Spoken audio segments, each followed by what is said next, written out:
Ladies and gentlemen, welcome. So, we have, for the entertainment tonight...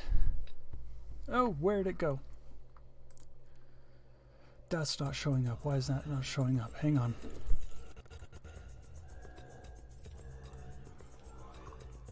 I think I broke it. There it is. That was weird. Okay, so we are tonight covering the Gladiabots Cup 2019-02 collection, put on by Pierre Forer? I don't know. However you pronounce his name, I apologize.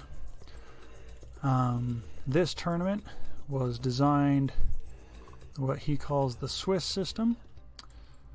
I have no idea what that means, but it's basically pit everybody against, or randomly against each other, and your points are awarded on such, and that's what gives us... Video output is low. What?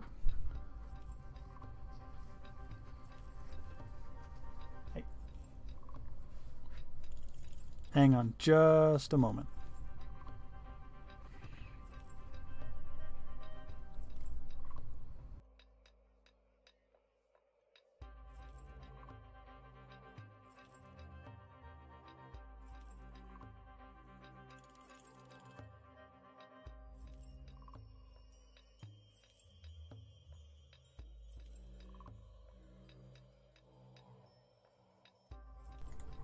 Alright, my apologies. So the first system was set up where it pits everyone randomly against each other, and then you go into, you get points awarded based on that. So let's take a look real quick.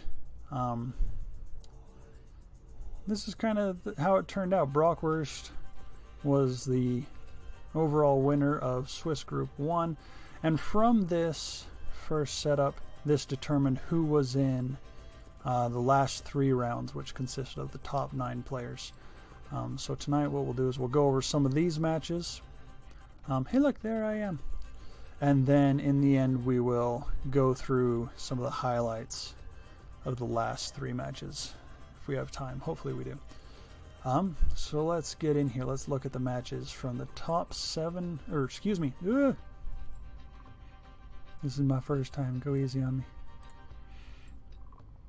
Okay, we're going to start looking at some replays. So let's get into the game.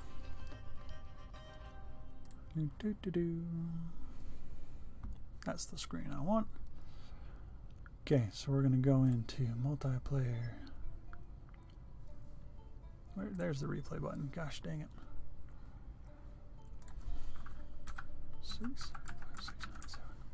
Okay, so this is from one of the first matches that was put out. This is against 50 cal Headshot and Heartless Void. Heartless Void is another streamer. Let's see. So, Pierre left me some notes here. He said that this was a very close fighting battle, and that one particular team won due to a better pushing strategy. So let's take a look and see how that works out for him. So we got 50 cal Headshot over here, immediately going for resources. Heartless Void immediately going in to defend the enemy's base, or the enemy's base. That's an interesting strategy. Shotgun gets scared off as it goes to distract. Very nice.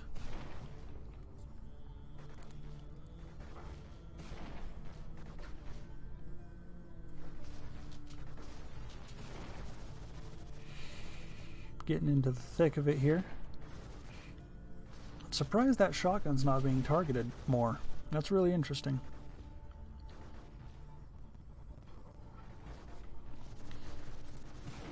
Here, let me fix something real quick. There we go. That didn't need to be all the way up. Okay. So Void is able to get his shotgun in there quite regularly without being targeted much. Able to get in there, bring the shields down of Headshot's bots.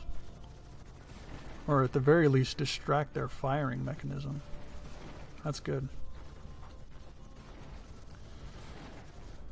Kind of looks like Heartless is gaining some advantage over here on gaining some ground.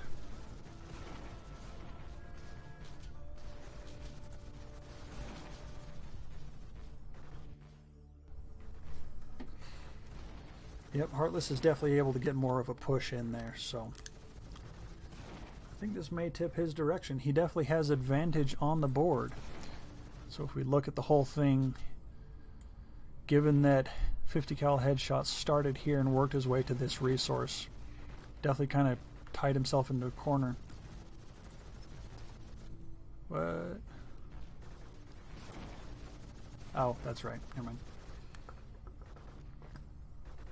So it looks like Heartless is going to go for the first score. Let's see how this scoring right in front of the other enemy works out for him.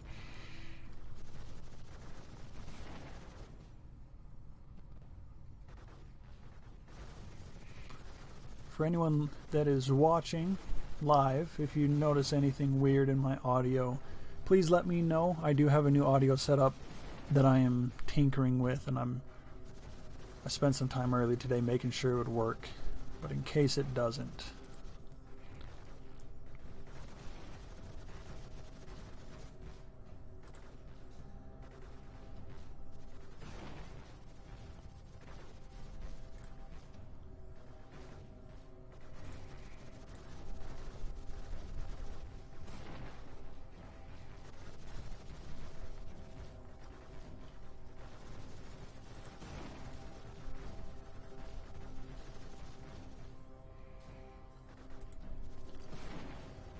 Looks like Heartless has not been able to score that one resource yet, but he may get it here. Oh, nope. Hang on. That shotgun's getting targeted too much now that it's getting close to the goal. But Heartless is definitely able to keep pushing him out. We'll see how far that goes. There's the point. Let's see. I wonder why it doesn't it doesn't go for that scoring point. Instead it goes for the one. Well, I guess if it's scoring to the nearest ally base closest to an ally, that would make sense, but given that it's right on top of the enemies, that's an interesting strategy. Definitely keeps it at a good range to help fight. See, now this little guy, he's going for the right spot. Let's watch him do his thing for a second. I love this view. I love being able to do this. That is just fun. Go shotgun, go! That is just a good time. Ooh. Well, that's just a mess. Oh, Heartless scores yet another point. Let's see if he can get another one in. Oh, and 50 cal headshot loses his first bot. First bot lost of the game. Second bot down. Those two assault bots did not have a drop and run priority. That's alright. Let's see if Heartless can get one more score in before the time. Oh, he put it down. Alright. That one goes to Heartless. Well done, sir. Well done. Let's see. Let's find ourselves another replay from the same match. So, bit of a spoiler alert, but this is how those matches work out. But we're gonna take a look at another one that seemed interesting. So let's take a look. Again, Heartless versus Headshot. Huh, this time Heartless is prioritizing the enemy bot instead of his own base. Sending after the middle resource. Looks like 50 cal Headshot has priority on resources over attacking. Very interesting.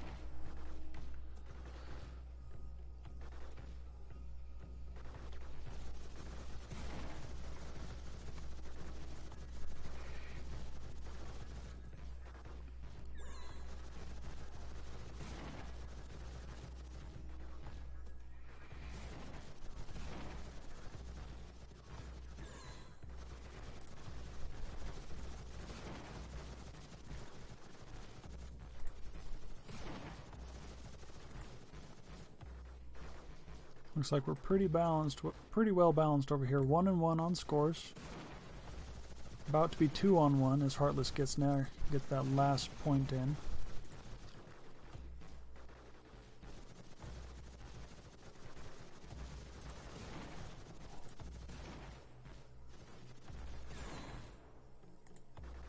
Yep, okay. 1-2. Point Heartless. Let's see where this goes. That bot, oh, he did have a drop and run priority. Good. That shotgun just really likes to get in there, doesn't it?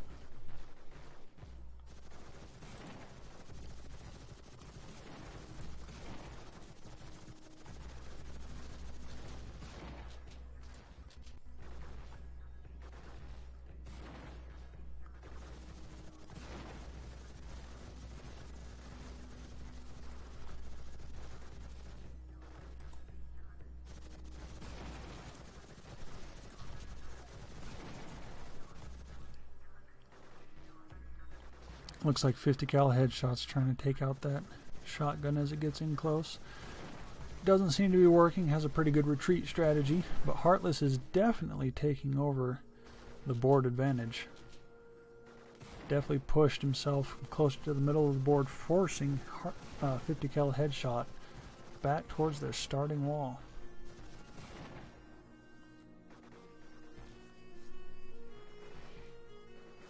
That's not what I wanted. There we go.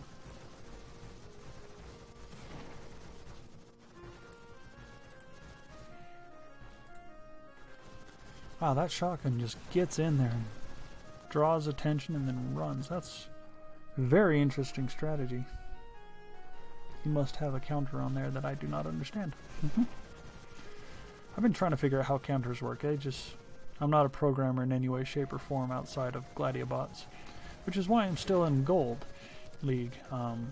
But he must have counters in there to track how the enemy's aiming.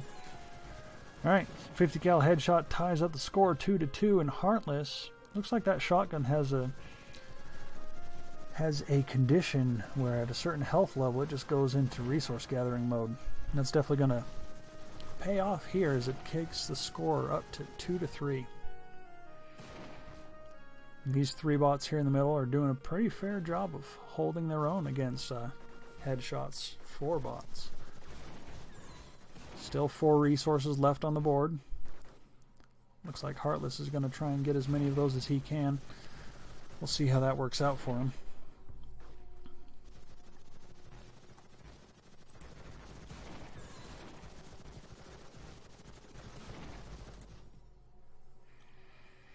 And it looks like 50 cal headshots moving just towards an enemy base. That was interesting.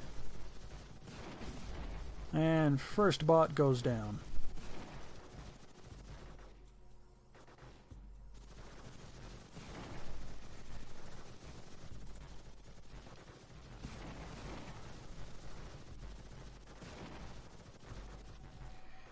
And that is game. Heartless was able to score the majority of the points with plenty of time to spare.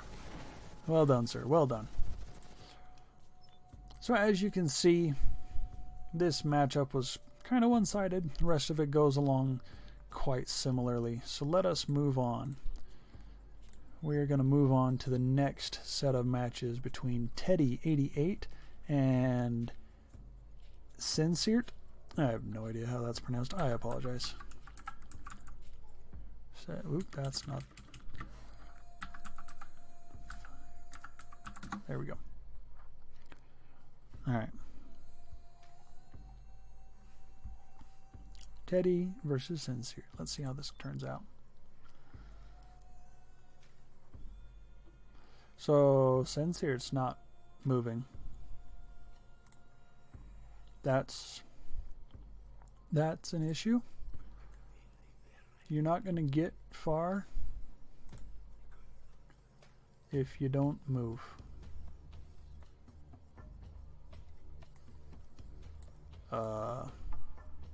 Yeah, Teddy's just going to start gathering resources. Might as well.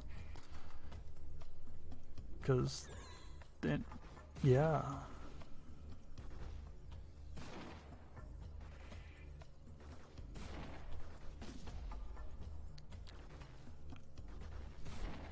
I'm just going to systematically take them out one by one. There, yep, okay. Ooh. There we go, sorry. And that shotgun's just, ooh, 100% range. There it goes. Okay, so we're not going to watch any more from that matchup. That's pretty much a shutout, as you can see there. So we're going to move on.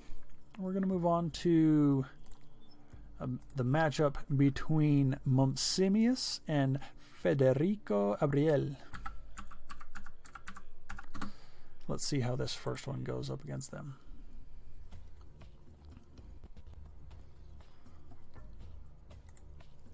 Alright. One of our top players in the game versus one of our average Joe players like me. It will be an interesting matchup. Federico going for the first score of the game. Bold move, bold move. With the spread in the league points, this is going to be interesting to see how it turns out. And Momsimius goes in for 3 points at the same time. Shotgun gets deterred off of its goal of obtaining a score. And Federico goes in for the steal.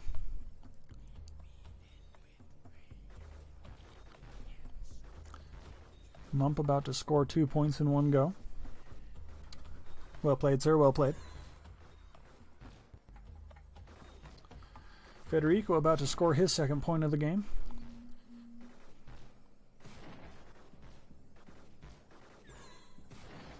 Now it will be a battle for that center resource, and Mump is going to take it. Let's see if Federico can target away from that.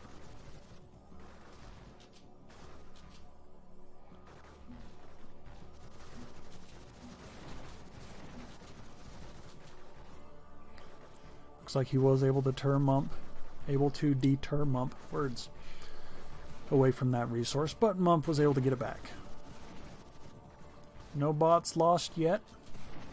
It's a pretty fair match, especially given the league point difference. Can't decide where we want to go. Got plenty of time to score. I think once that shotgun gets behind the rest of its crew, it'll be just fine. No one else will be able to follow.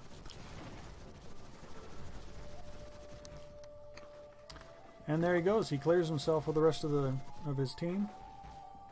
It's a straight shot from there. Mump is not giving up any ground with those 3 bots in the middle.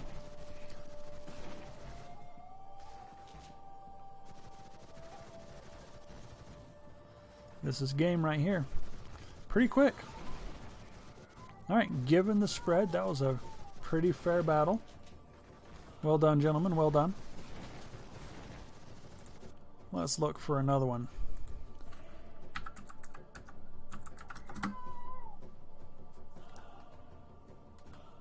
Alright, let's see how this one goes against those two. Evenly spread resources and goals. Let's see what happened. Mump going immediately for everyone on 1.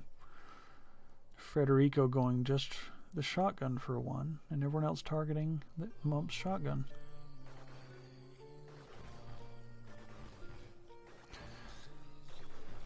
Looks like Mump is heading towards the goal farthest from enemies. Fair, fair.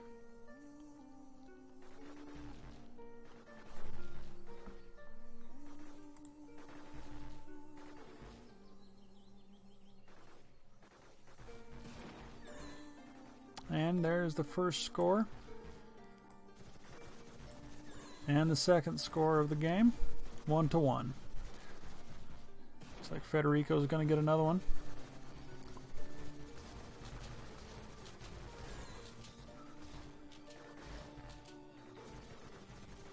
Ooh, that shotgun's going to get caught out on his own. Let's see how that turns out. I don't think that'll be good for him. I think that'll cause problems. Especially going up against a sniper and assault bot. He is not going to be able to get ahead of himself. Well, that's an interesting position to be in.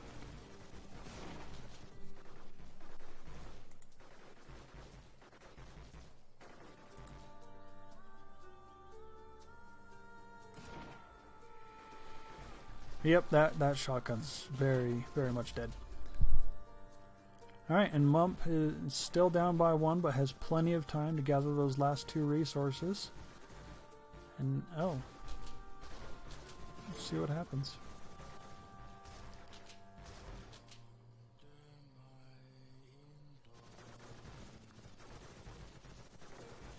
Again, taking that resource all the way across the map, that will take him some time.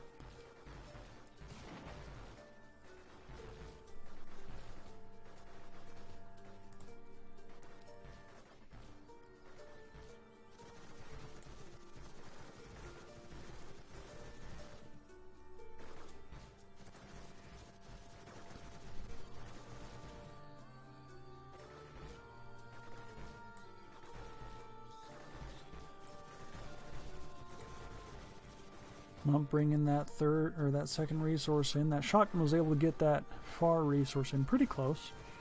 Lost a lot of health in the process. We'll see if he survives long enough to get it to goal. When do you run? There he goes.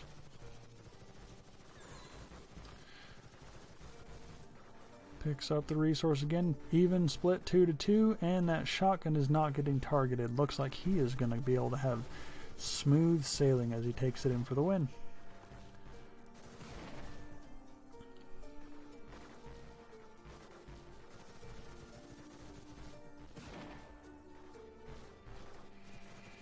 Alright, that is game.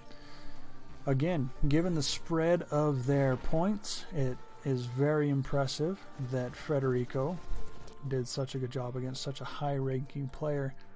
But as you can see, ended up being pretty well shut out. So let us take a look at the next matchup. Let's see here. The next matchup actually goes on for quite a while. Like, there are several matches here. This is against our very own Chilio and Kasiv. Let's see how this turns out. Much closer spread in victory in game points, tournament points. I don't know what they're called, but this match actually went on for a good 10 games. It was actually quite impressive. So better balanced. Let's see how things turn out. Shotgun gets in there nice and deep. This guy looks like he got in a little too far.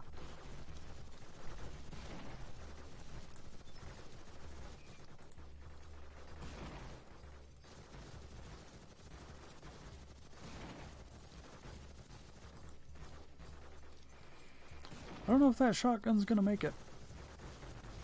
We'll see what happens.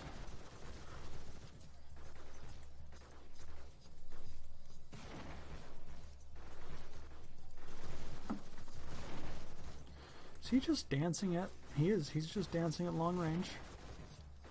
Running and trying to go for that resource. He's definitely keeping fire concentrated on him. That's interesting.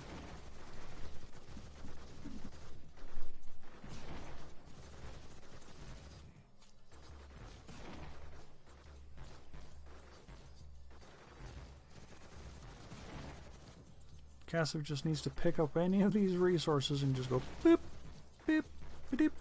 Of course, Chilio needs to do the same thing, but it looks like they both have a priority. Well, they both have a priority of attacking, except from this guy, which is to get the farthest resource in the middle of everybody else. And Kasiv loses the first bot. Looks like he's about to lose his second bot. Oh. Just barely.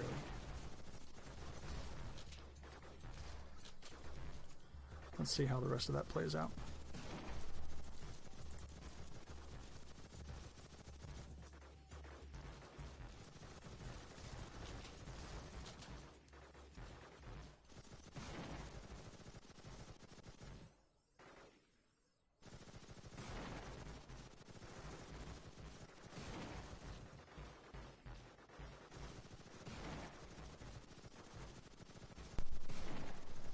That shotgun is still hanging in there. Wow. Go, little buddy, go.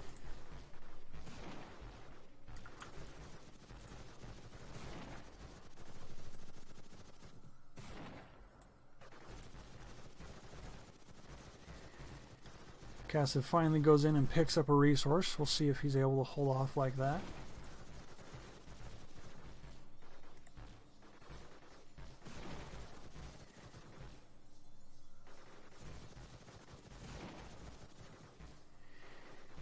Almost there, little buddy. You got it. Oh, so close. I wonder at what point Chilio's going to go in for a grab. Score. There's his first score of the game. Good job, little buddy.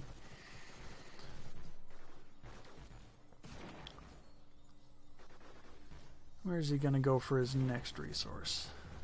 No one's really given or gained much ground. Looks like Chilio's gained a little bit of ground towards the middle of the map, but not much.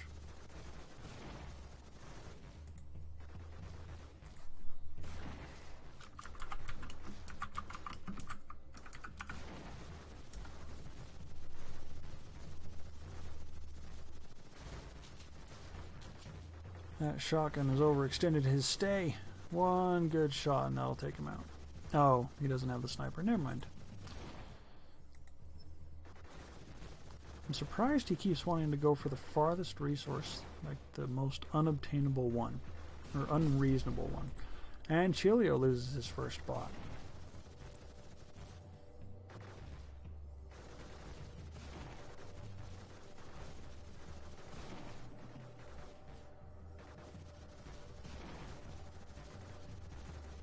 Let's see, can Cassiv get one more score in the next 30 seconds?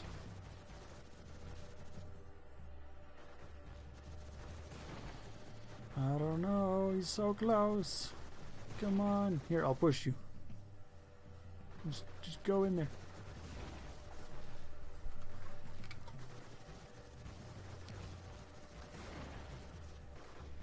Oh, you're so close, little buddy. 3, 2, 1. No! And Cassiv wins. Well done. The underdog. Alright. Let's watch another one. Let's see another one of those. See how this one turns out. So this one looks to be a little more aggressive. Let's see what happens.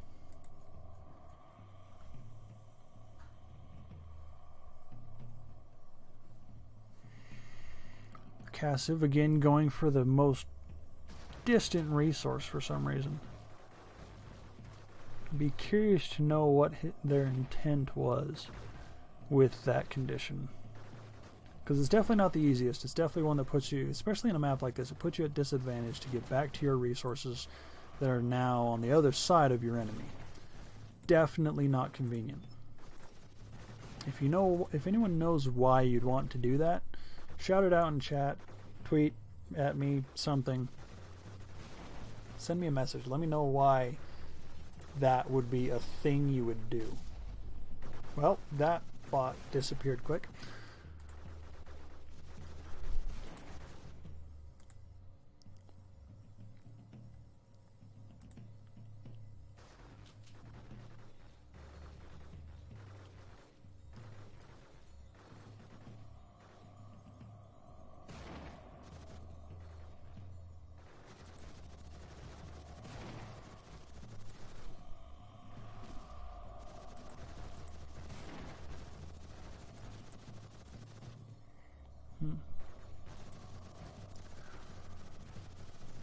And it looks like Cassiv has gone way too aggressive trying to get those resources. And Chilio's able to just kind of fight him off. Yeah, that's definitely not going in his favor.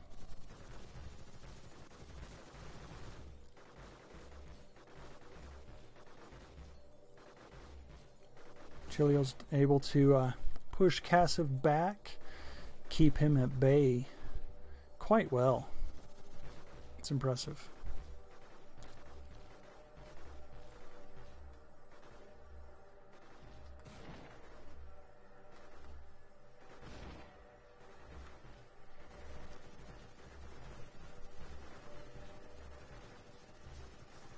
I don't think Cassiv's going to last much longer here.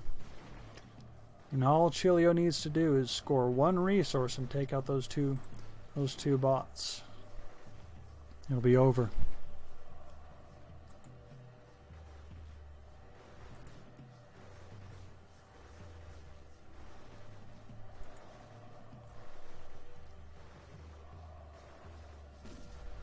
There goes one.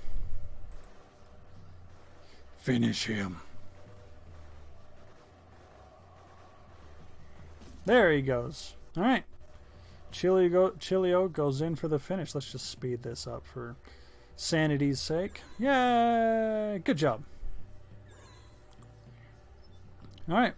Well done, boys. Well done. Let's see. Anything else interesting in this matchup? One more. Let's see. Let's watch one more here.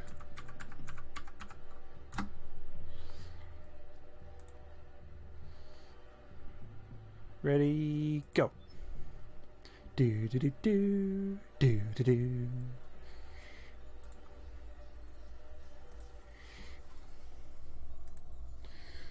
All right, Cassive again going in for that. There wasn't one super far away. That's convenient for him. He's able to get the one that's still as far away and close to the enemy as possible. Yeah, definitely curious to see what that's supposed to mean. So, or what his intent was there, excuse me. Let's look at the notes from this.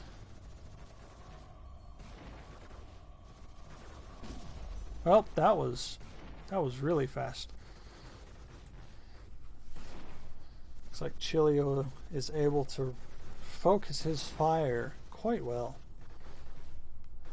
Everyone's aiming in on that shotgun, forcing it back, keeping it away from the prize. Let's see if Chilio can push in here.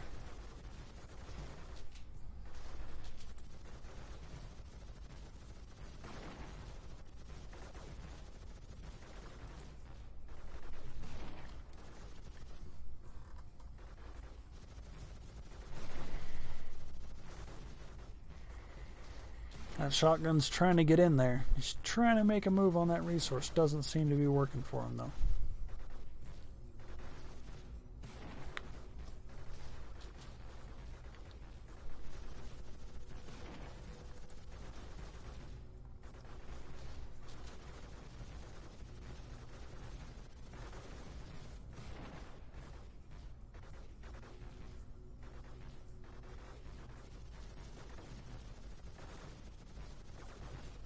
Ooh, trying to take that resource. Chilio's not going to let him have it.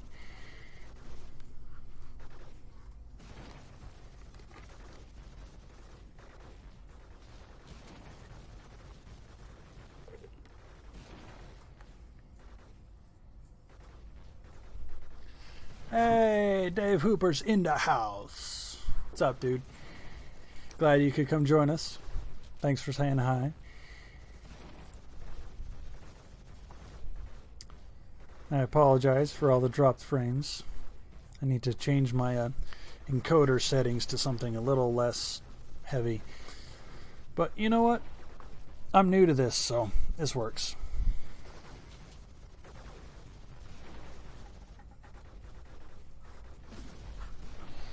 And Kaziv loses another bot.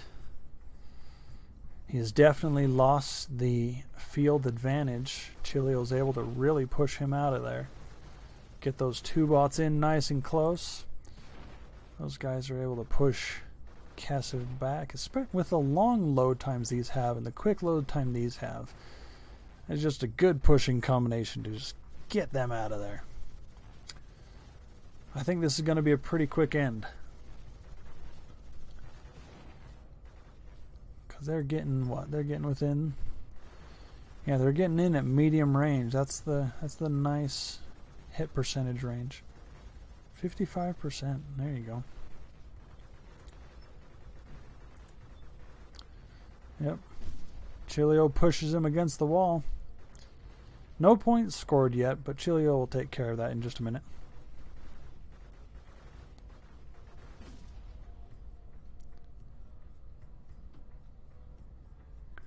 Well, that was fast.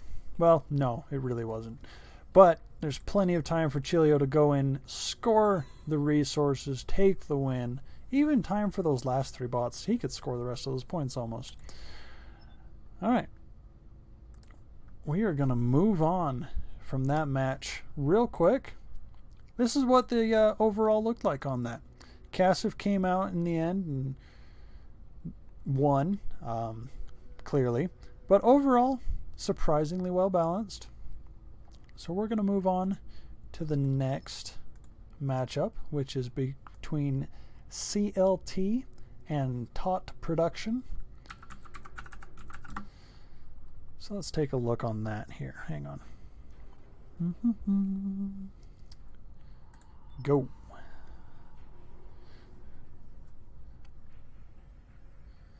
All right. Pretty even points on the rankings there. Let's see what happens here.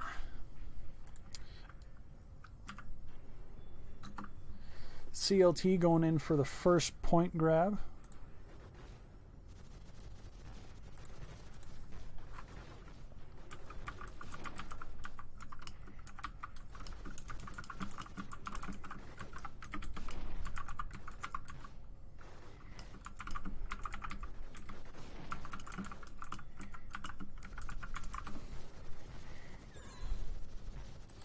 And first point scored by CLT.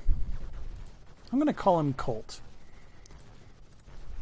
I don't know if that's how he pronounces it, but we're going to say that's how he pronounces it because it makes sense and I like Colt.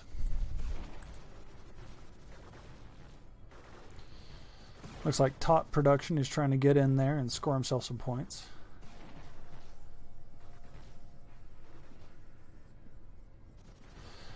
Yes, Dave, referring to the last set of matches, Kasif could definitely benefit from the code setup where if yourself is within a short distance of a wall, or short range of a wall, fire and do not stop. Because honestly, if you're pushed up against the wall and you're being shot at, you're going to die anyway. You might as well just unload on the enemy and see if you can't take them out. Yeah, it's worth a shot. You might as well try.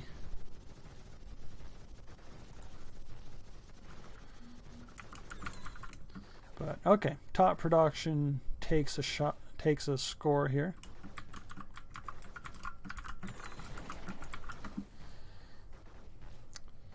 And Tot Production takes a second score. Well done, sir. Well done. Let's see here. And Colt is going in for another one. Let's see if we can't get...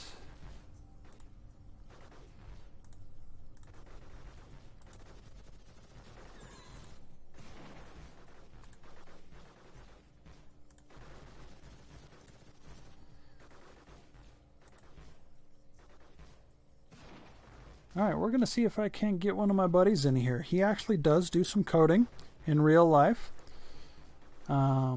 We're going to see if he will, if I can't get this to cooperate.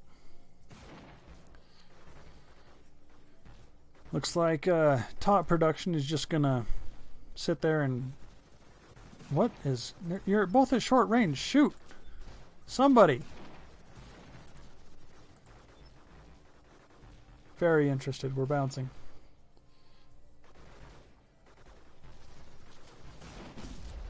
Oh, Tot Production loses the first bot.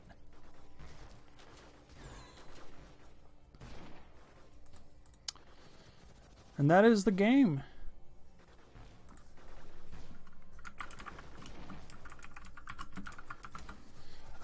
Steven, join the voice chat on that Discord server I just invited you to. We're going to see if we can get that to work. But, okay. That match was interesting. Let's get another one up in here between those two. 6, 7, 6, 4, 3. Alright, here we go.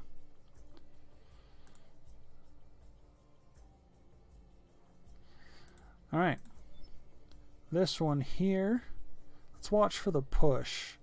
And apparently there's a surprise flanking maneuver involved in this one. We'll see how that works out for them.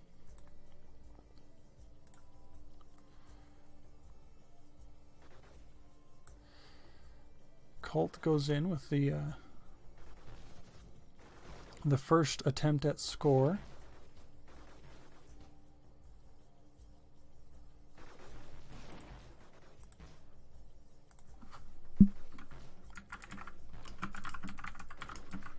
And there's the score.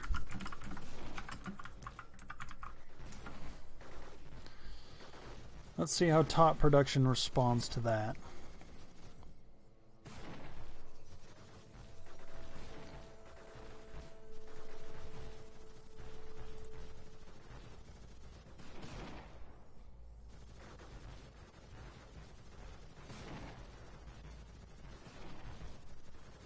Looks like Tot is trying to get that resource, get it into that goal.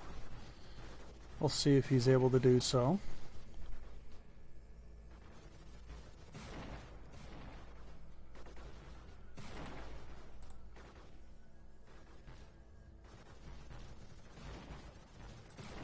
Hang on.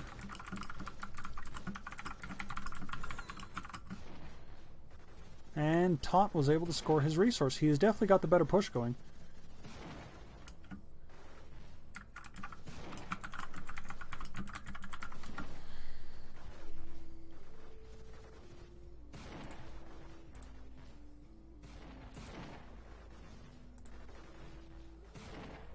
Tot has definitely done the better pushing here. Looks like this is going to be our surprise flanking maneuver. We're going to see how that works out for him.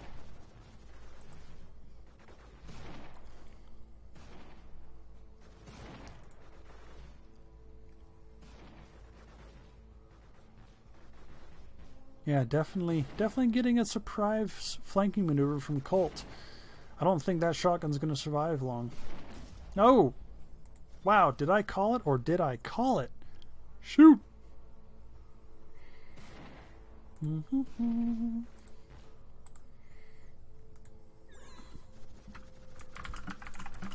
There it is.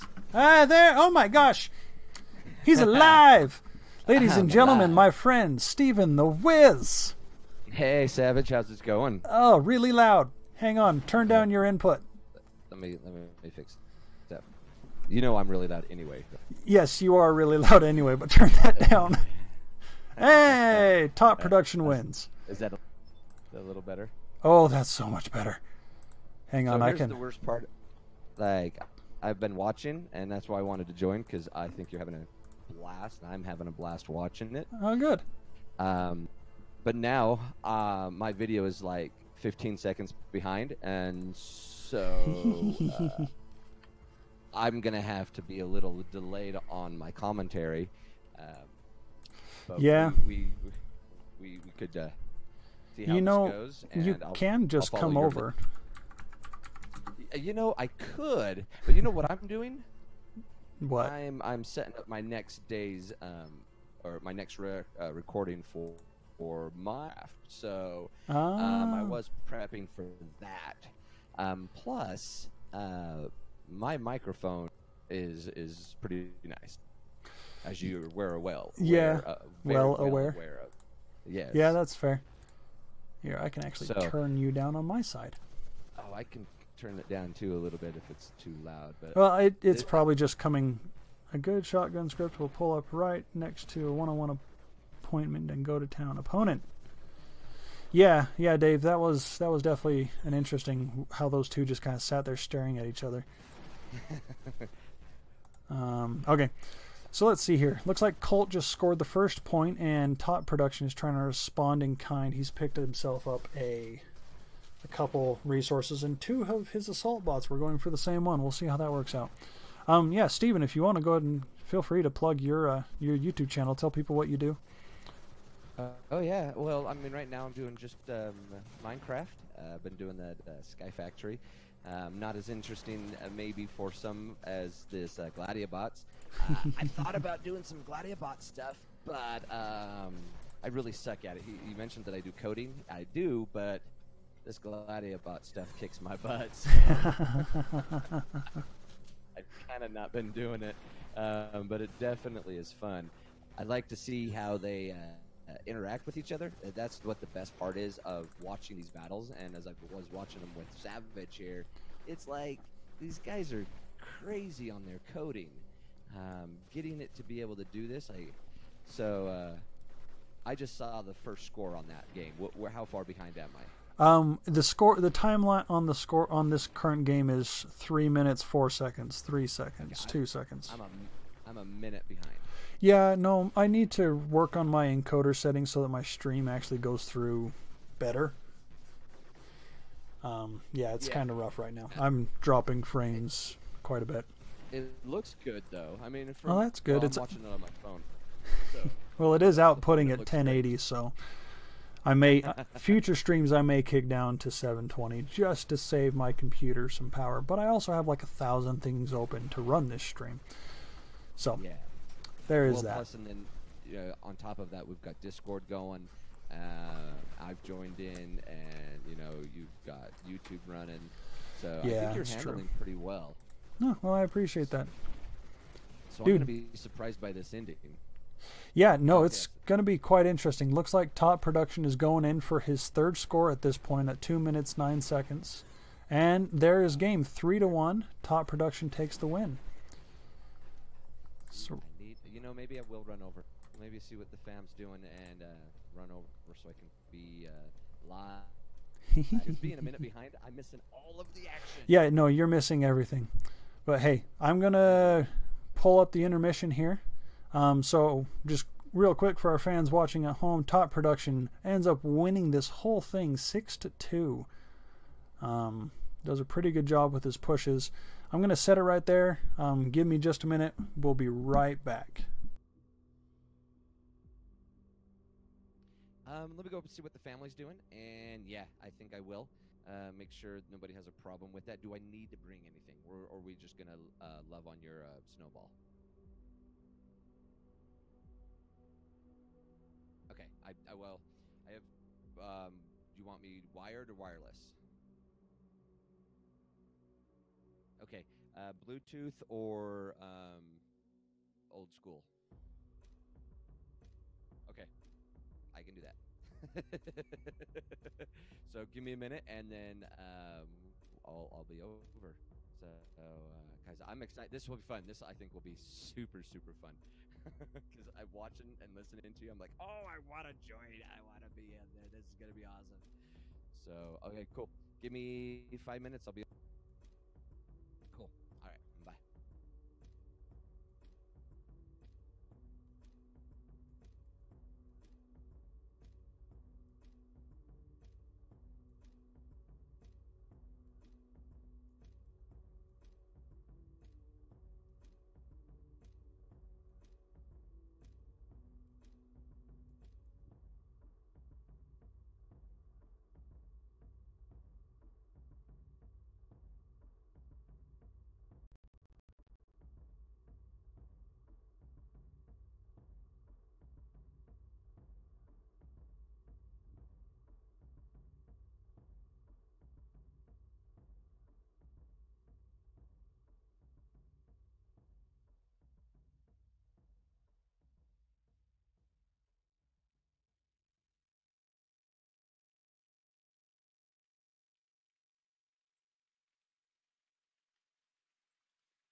Ladies and gentlemen, thank you for your patience. I appreciate it.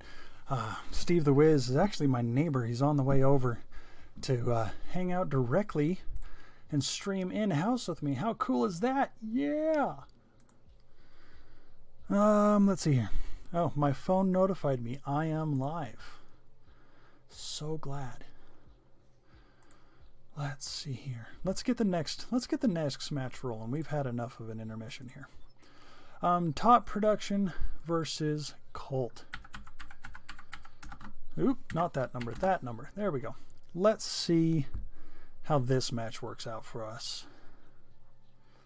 Close that, run that. Go! Alright, we're going to see how that goes. I'm going to just let this one run, and I will be right back.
Yeah. All right. Thank you for your patience. Looks like Top Production is winning against Colt 2-1. Steven, go ahead and say hi. Hey, how's it going? Okay. You can grab that chair over there and bring it around. You're Sparky, move. The third member of the party here won't let me. Everyone say hi to Sparky. He's my pup. You've probably seen, if you've seen any of my other videos, you've seen him around. Looks like Top Production takes the win 3-1. Alright, so we're going to move on from Top Production. I'm so excited. It's going to be so much fun. Okay, let's see here. So we are going to go, ooh, this is going to be fun. The Common Pigeon versus yours truly. Not me, yours truly, but yours truly. This should be good. Yeah. Are they ranked pretty evenly matched? I don't know. Let's take a look. 1790 and 1217. The Common Pigeon is probably going to get this guy. Yeah, we'll see what happens. We'll see who's got the better code.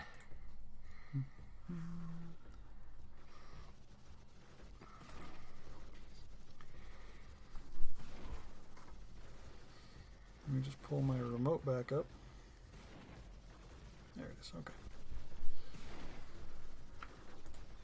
Dude, I have got such a legit setup going now. Yeah, you do. Streamlabs over here. This thing is the coolest thing ever. Oh, whoa. This is the Voicemeeter Banana I messaged you about. Oh, yeah. I need to check that out. It is a virtual mixer. That's pretty awesome. Yeah, once you figure out how it works, it's amazing. Did it take you long to figure that out? It took like 4 YouTube videos to figure that thing out. and like 2 of them I watched on repeat a few times. But I got it cooperating. YouTube. Yeah. YouTube University. Woo!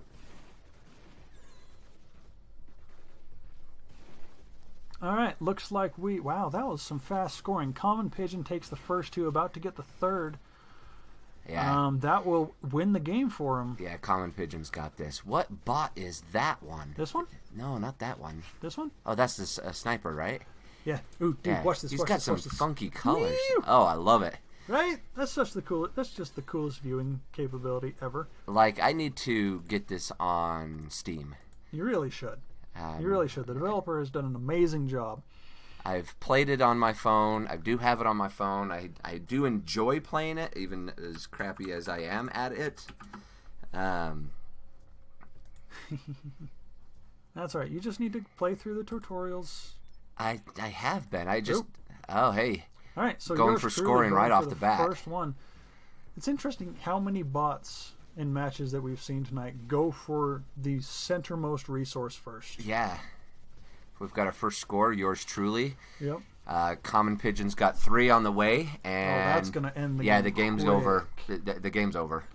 I mean, he just has to hold this off. That was shut down. That was too fast. Not even a challenge on that. No, not really. Yours truly pretty much didn't have a chance. So, spoiler alert. That's just how it goes. Okay, we're gonna watch. Next one is from our beloved sponsor, tournament organizer, and such, of Pierre Nvidia K1 versus +_+, or whatever that face is supposed to actually be. And this thing is the greatest thing ever. The app for it. The app for Streamlabs OBS. Oh my gosh, it's so great. Why is Pierre not moving? I think this is going to be over before it begins. Yeah, that'll be interesting to see how that goes. There's... the face is going straight for the resources. No, they're avoiding. Me, they're going straight for Pierre. And Pierre's not even moving. He's taking fire. He's going to be out. I think he's got his wrong code. Yeah, so... as we were talking about, as this thing was being organized, a lot of people are on the release candidate, so like the alpha of the next version coming out. Oh, okay. And so they didn't really back up. So Pierre may have been just an old code from before, but a lot of people were able to go in as Pierre was working through the matches, because he had to resolve every single one of these before it was decided. Oh, really? So he may have run this and then updated his code and then run the rest of them, because the rest don't go like this. This is holy cow. Yeah. We've already seen one set of matches that went that bad, but that other person just didn't even bother. But Pierre, 23-44 versus the 14-19. Yeah, he's just got his bad code up. Yeah, he'll turn this around. We'll see that come up. All right, let's just move on past that. That was just straight up one-sided. I'm sorry, Pierre. Yeah. Better luck next time. All right, so let's. This one's a little bit better, supposedly. Go. There we are. Oh, hey, and Pierre's actually in the fight this time. Yay! So he's got the right code up. That's a plus. 502, 602. And Dave, how do I sound now? Is this a little better? I'd sure hope so. You're probably still louder than me. Well, yeah, that's just, I think that's a given. Yeah. For those of them out there that are podcast listeners, you know,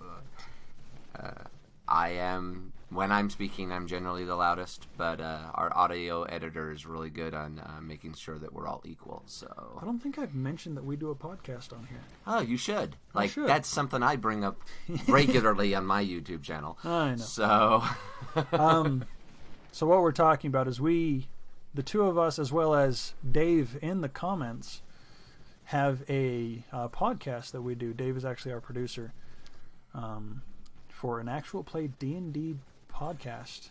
If you're interested, go ahead and search up Eldritch Dice Podcast. We're on all the major thingies. But yeah, give us a listen. We think you'll enjoy it.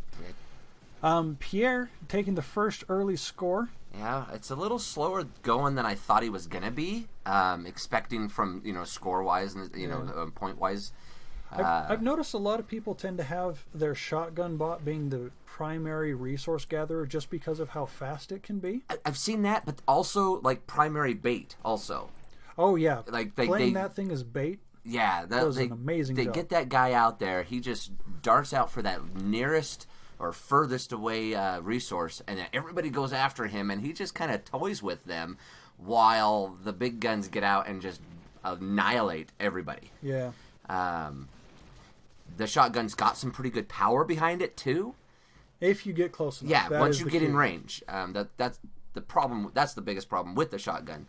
But that's why I think people use him as bait, because he jumps in there. Glad it sounds better, Dave. Thanks, Dave. The shotgun's able to get in there really fast and like get their attention and still stay out of danger pretty easily. Yeah. Which is a really common tactic that I see among many players as I've been watching. Oh, I had an AI that for a while I ran it like that, where I had one of each bot and I used my shotgun to be the resource gatherer, and if he ever started taking fire, he'd just back off, just kind of like Pierre's doing now, and everyone else would just focus in and attack everything else. It served me quite well until I decided to go separate ways with it. I still have it. I still use it to determine if my new AI is at a good starting point. As we're going with this one, I think Pierre's going to take it. I do think but we're so going to as go well. time, I think. How many resources are we looking at? 1, 2, 3, 4, 5, 6 more, so a total of 9 resources. Yeah, it'll probably be time because we haven't Smiley Face, or the Face. Yeah, we'll just call him the Face. The Face. The Face has taken the center of the court. Unless Pierre's going to start gathering these 2 resources down here and scoring them. Oh, he did get a third score in, though. He did get the third score. Yes. And Face has no priority to resources right now. No, I think Face is going for when he's dominant on the board, then he's going to do resource collecting. Unfortunately, right now, that's not going to pay off because Pierre's bots are smarter. Yeah. And it's showing here.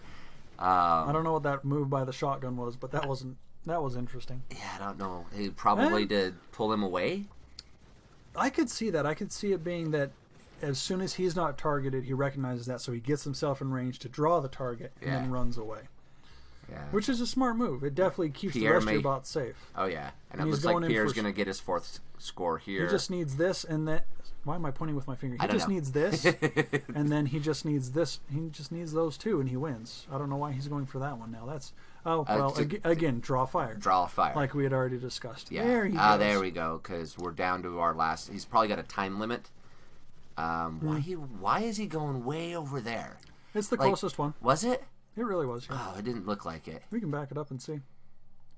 Instant replay. Let's see that again. Yeah. So if we look here, so right now he's balanced between the 2. But once he moves, as I point with my resources, finger. Yeah. As soon as he catches that resource, it's not. He's within. Oh, there we go. No, yeah, I see it. There it is. Yep, that's the shortest. So that's why he goes in for that. And it's well played. That's game there. So plenty of time to do that. Yep, and I mean, he might lose a bot before the end.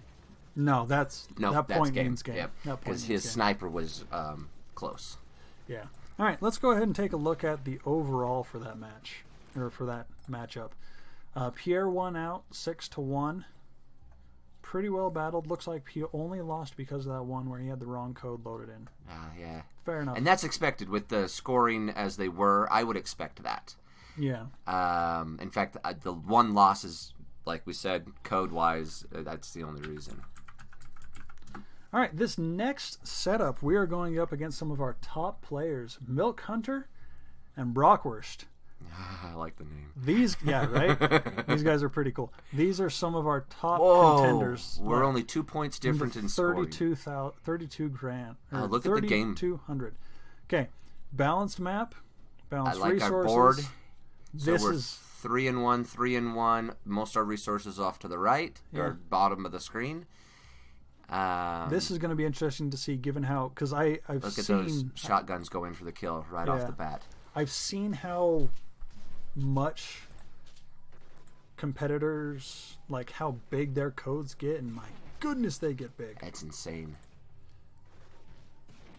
So it'll be interesting to see how this one goes. I'm not even gonna, like, I don't have the knowledge of this game to be able to properly evaluate this. So Milk Hunter's got one of every bot out there, where Brockwurst is utilizing the everything but the machine gun. Yeah, he's not utilizing the big bad boy that has is slow, but we'll see how this is going to play off. I imagine this is going to end up going time. Yeah, I could see it going time. But that sniper's in trouble. Yeah, he is. So it looks like right now they're trying to fight for control of the center of the board. Brockwurst definitely has the better pushing. Yeah, but Brockwurst's bots are taking heavier damage right now. That'll happen when you push harder. Yeah. Whereas Milk Hunter is keeping his bots 100% on life. Well, it looks like everybody... There hasn't been much, aside from Brockwurst's shotgun, there hasn't been much taken from actual hit points yet. His sniper was the first to look like get his shield 100% gone, but he, as you can see, he's backing off and he's taken care of. But we do have our first attempt for a score coming up with Milk Hunter right now, so that should be exciting. It'll be interesting to see how Brockwurst responds. Because I know that, like, my code has a setup where after a certain difference in scoring, one of my bots goes off to try and balance it out. Doesn't always work out for me, but that's why I'm in gold. And we do have two resources on the top of the screen that true, we do. Yeah, no one's our free game right now. Like, yeah, Brockwurst definitely has the advantage when going for those. We'll see if he at any point takes that. See if we can push him, if he's going to push back harder on the Milk Hunter there. Milk Hunter's going for a second score already. It's pretty gutsy.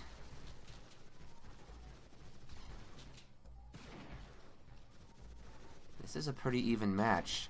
I'd like to see how Milk Hunter's, like, because he's not interested in going after the bots. He's just getting that resource. Yeah, it looks like his main goal is passively defending his shotgun. And he's doing a great job at it, too. Yeah, it's working out for him. Unless Brockwurst has something that's going to start scoring resources, he's not going to come out on top of this match. No, and with as close as the points are, I would think it would be a little closer match, but his shotgun just did go aggressively against the other guy's shotgun, so... And Brockwurst finally starts trying to get a point. Let's see if he actually gets anything out of it. I think we're going to end with a... I don't know. We might lose a shotgun in this. Because Brockwurst does have his shotgun scoring position right now, and there's nothing that Milk Hunter can do about it. But that's just 1 point. Yeah. I don't think Brockwurst has time to get another point on the board after he scores this. I don't think so either. These are all way too far away. However, Milk Hunter's scorer is on the wrong side of the board right now to really take advantage of this. And Brockwurst has done a great job of pulling him over there. Yeah. So, oh, he's going the wrong way. That's the wrong decision there. Both teams are split 3-3. It'll be interesting to see how that affects the rest of the battle.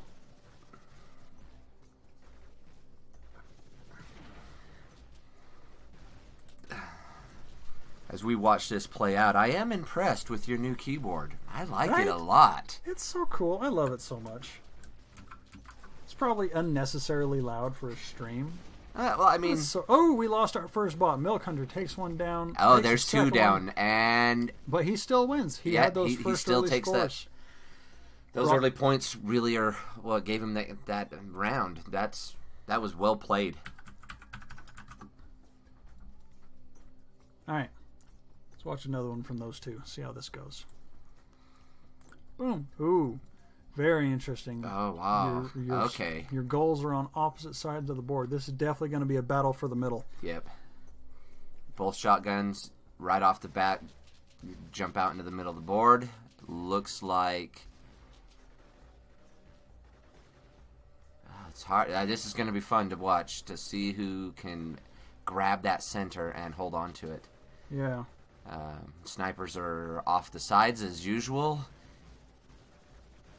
That machine gun, I think that machine gun's going to give Milk Hunter an advantage in this instance. Took him a bit to get it up there, but now that it's up there, he's going to hopefully be able to push Brockwurst back a little bit. But yeah, it all depends on what the priority is on that thing. Looks like it's targeting not necessarily the closest bot, but I wonder what. Looks like it's going for the bot with the weakest shield at the moment. Maybe? I don't know. I'm not even going to try, because that won't even tell me. Nope. But the sniper is taking damage now. Brockwurst's sniper is taking damage. Yeah, that may not last much longer. He's not in the best position. And if Milk Hunter can get one of Brockwurst's bots out, then I think he's going to get this one. But it's going to be close. Oh, yeah, that sniper's he's not going to last much longer. Looks like Milk Hunter's the clear advantage of the center right now. Oh, yeah, he's definitely taken over the center of the board. But he does have two bots that have taken actual damage. His sniper and his... what's the main one called? Assault. Assault, That's yeah, the assault thank you. bot. His assault bot has also taken damage, so whereas Brockwurst only has law damage on his sniper, so... Yeah. Oh, no, his assault has just taken some damage. Yep, just a little bit. Yep. Both of them have taken some damage. Looks like he's trying to take back the center. I think one thing that's holding Brockwurst back on this one is his bots are being pushed too far back. Yeah. So they're not able to stay in the tight group that Milk Hunter is. That's what's losing him that center advantage. Agreed. That's and I think that may end up costing him this round. Yeah. But we may get a draw out of this. If Milk Hunter can't get one of his bots to grab one of those, we'll see what their last minute coding is. Maybe we'll have somebody go out for a last ditch effort and grab one of those. Milk Hunter right now, if he can push Brockwurst back a little bit more, he could dash out there for that single resource up at the top, and maybe make it out there. Make it back. Mm-hmm. To score. I don't think he's going to do any dashing. I think he's just going to stay focused there in the middle. We'll see what happens, though. Yeah. Those headphones get really warm.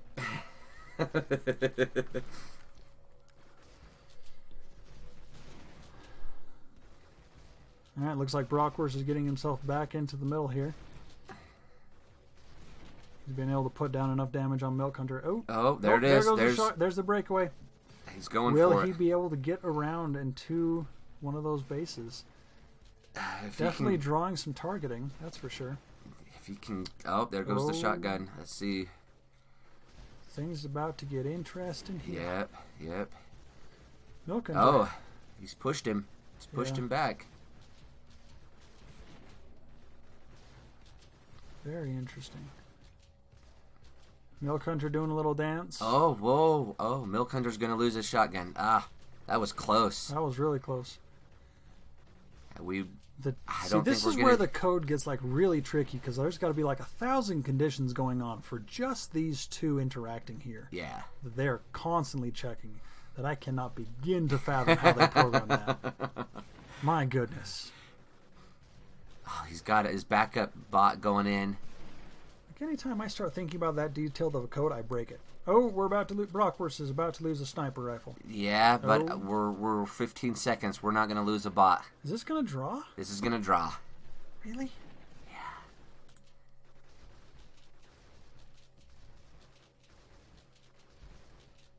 And we're time up. Is that? Yep, there it is. Interesting. Got a draw. Well played. Wow, that was very, very interesting. All right, let's see another one. Yeah, it was interesting to see how the assault, he's got his coded to go back out there and back up his shotgun at the last few seconds. Now, it didn't pay off for a score, but definitely was worth the shot. Oh, yeah. Definitely, as I like to say, it's better to draw than to lose, because you at least held the enemy at bay. Yeah. But we'll watch one more from these two. We'll take a look at their summary, and I think it's about time we move on. Ooh, I know who's next. You got the lineup ready to go. Yeah, I do. Oh, yeah, Pierre was great when he organized this. As he was resolving every one of the matches, he went through and he watched every single one of those. My goodness, man. And then made notes on the interesting ones, or at least on the first couple rounds. Oh, really? Yeah, wow. That's what I've got over here.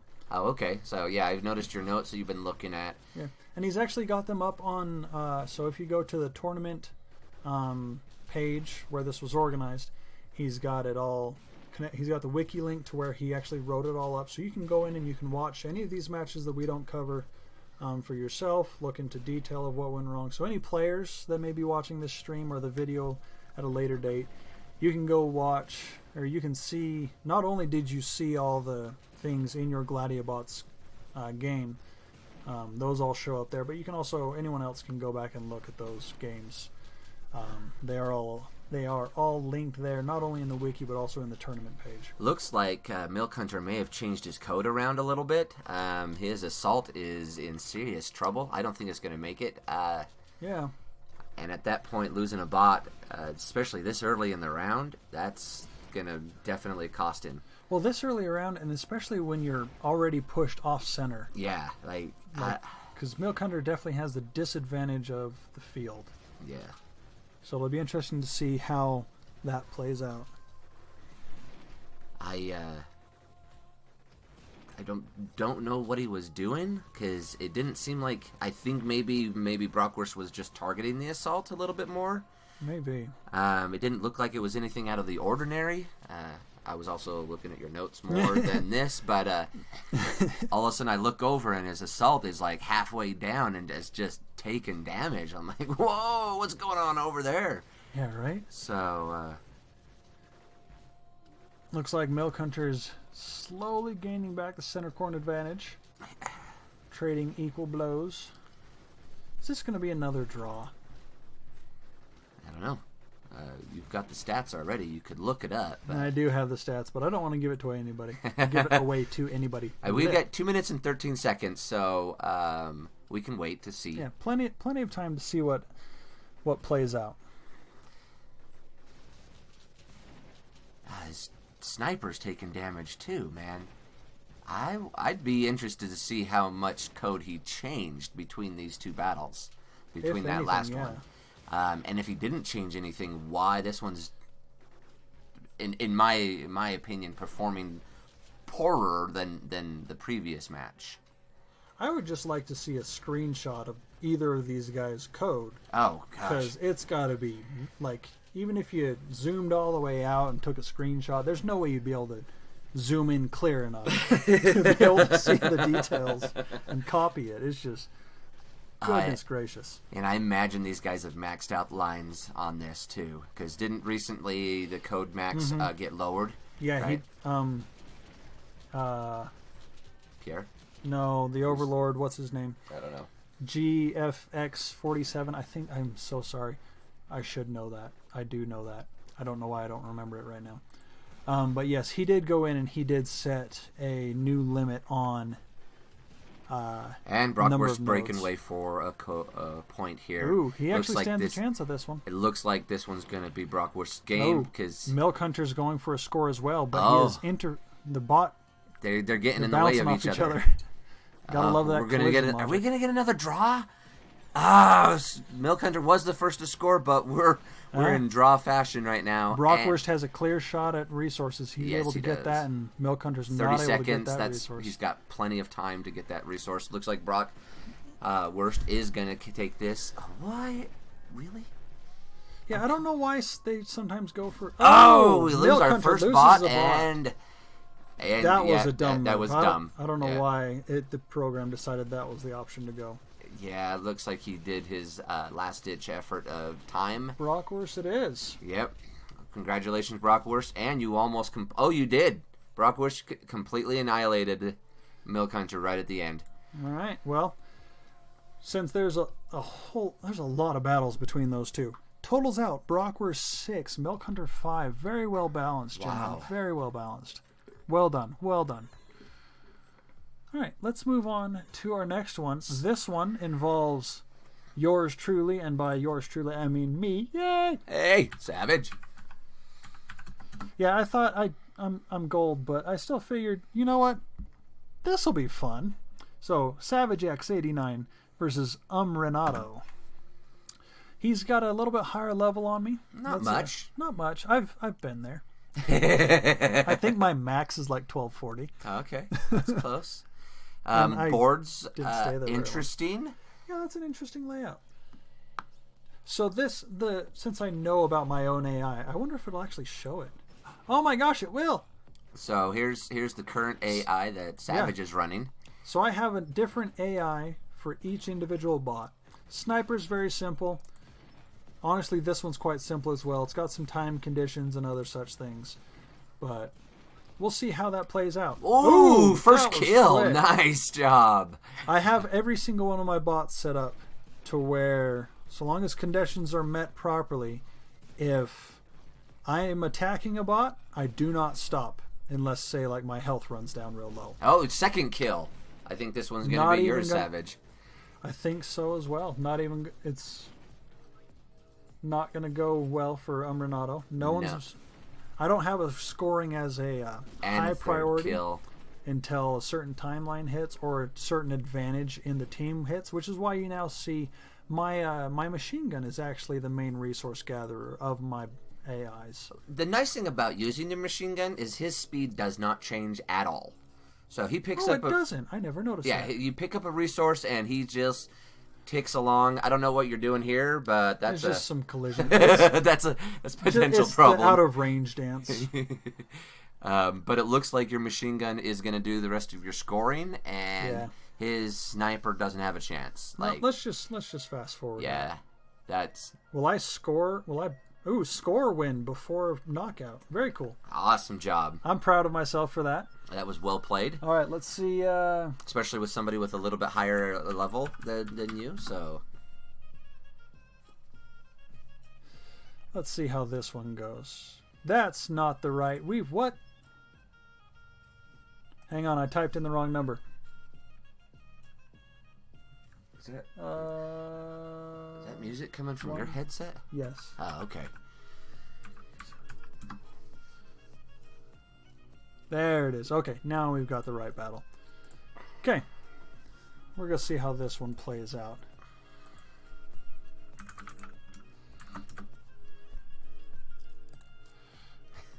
I don't know if she'll ever watch this, but I'm going to give a quick shout out to my wife, who is awesome.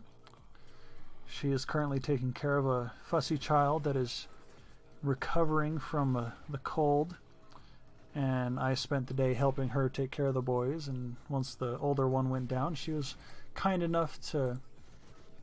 Oh, no, I broke it. What happened? I grabbed the thingy that adjusts the size of the window. But she was cool with letting me go and come play.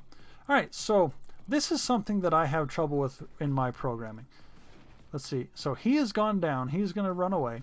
These bots are all coming in, and he's going to go in gung-ho because he only has one thing targeting him, but now he's close enough that all these things start targeting him, and he dies. So how do you get him out of that so he doesn't get into that condition? I don't know. And see, I have a similar problem with the few that I've played. Like I said, you Savage, you're way better at this than I am. Yeah. And I'm hey. Unrenato takes a score. And looks my bots are definitely more aggressive in the trying to push aspect, and the timing of it is wrong. I think that's my problem, because I get a bot in there real close. This bot, he's dead. Yeah, he's gonna. There he goes. Yeah. And now you've got the disadvantage. Yeah, no, so I've lost this one. He's got this one, but you took the first one. It's so true. I mean, I need to work on my aggression. Did you? I need to take anger management classes. Now, did you change your code at all between any of those matches? Okay. I'm a week late on streaming this. Do you really think I changed my code? So it looks like are we gonna do another one of this one? Or are we gonna? No. All right. So Savage did not pull off the win out of this one. It was ended up being 6-2. Yeah. Let's just fast forward through my embarrassment. Oh, I took out 2 bots. Guys, I did a thing. Yeah, you did get but two bugs. I never scored anything, so this is what happened. Yep. What is talking? What do you got going on there? That's a weird. It's just the background music I have going. It's just strange. Oh, okay. That's... Okay, so we're going to move on past that. We're going to move on to another one of our top contenders in the game. Let's see here. Okay, we have GT Resd and Stampid in this next battle. Again, Grested, GT Resd, I don't know. Is it G Trezd? Maybe. G Trezd, GT Resd. We're going to say G Trezd. He's one of our top players as well. And Stampid. Yeah, Stamp ID, Stampid. Whatever. I don't know. Flag opponents that target automatically at mid-range instead of mid-range to those flags on those assaults. Yeah, that's not a bad idea, Dave. Now it's just how do I word that? You got to implement that in your code so it doesn't break anything. Yeah, break anything. That is the key. Because I always break it. There's an adage, you know, you got 99 bugs in the code, 99 bugs in the 99 little bugs in the code, 99 little bugs. Take one down, patch it around. 103 bugs. 127 bugs in the code. And any of you coders out there know that's true. You change one minor thing, and the next thing you know, you're rewriting code again. Something in a different sub program explodes because of something you changed in some other sub program. Some subroutine that you didn't even know accessed it is like, hey, that's my code.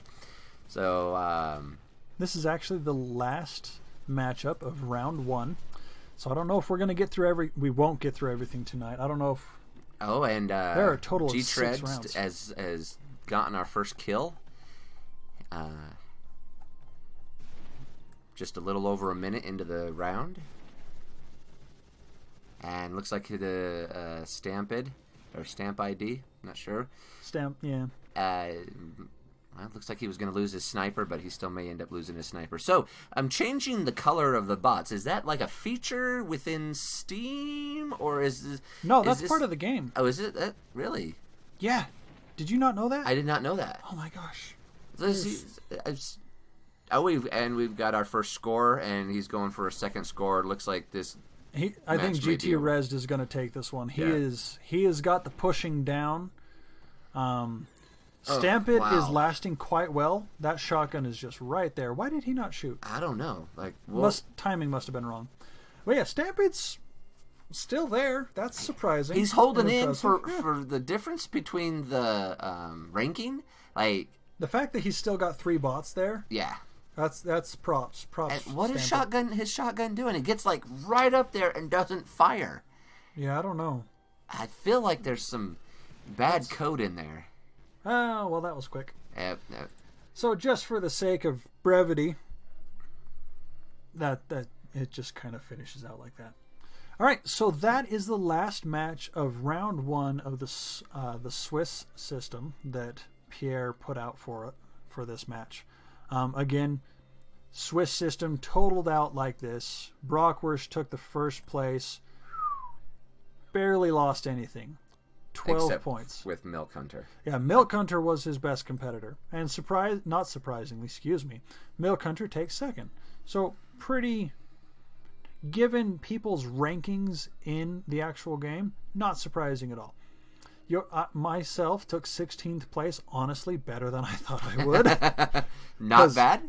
Yeah, I'm pleased. I took a few wins out of that. I had a couple that I did not expect to win that at all. Yeah. That one was nice. That one was nice.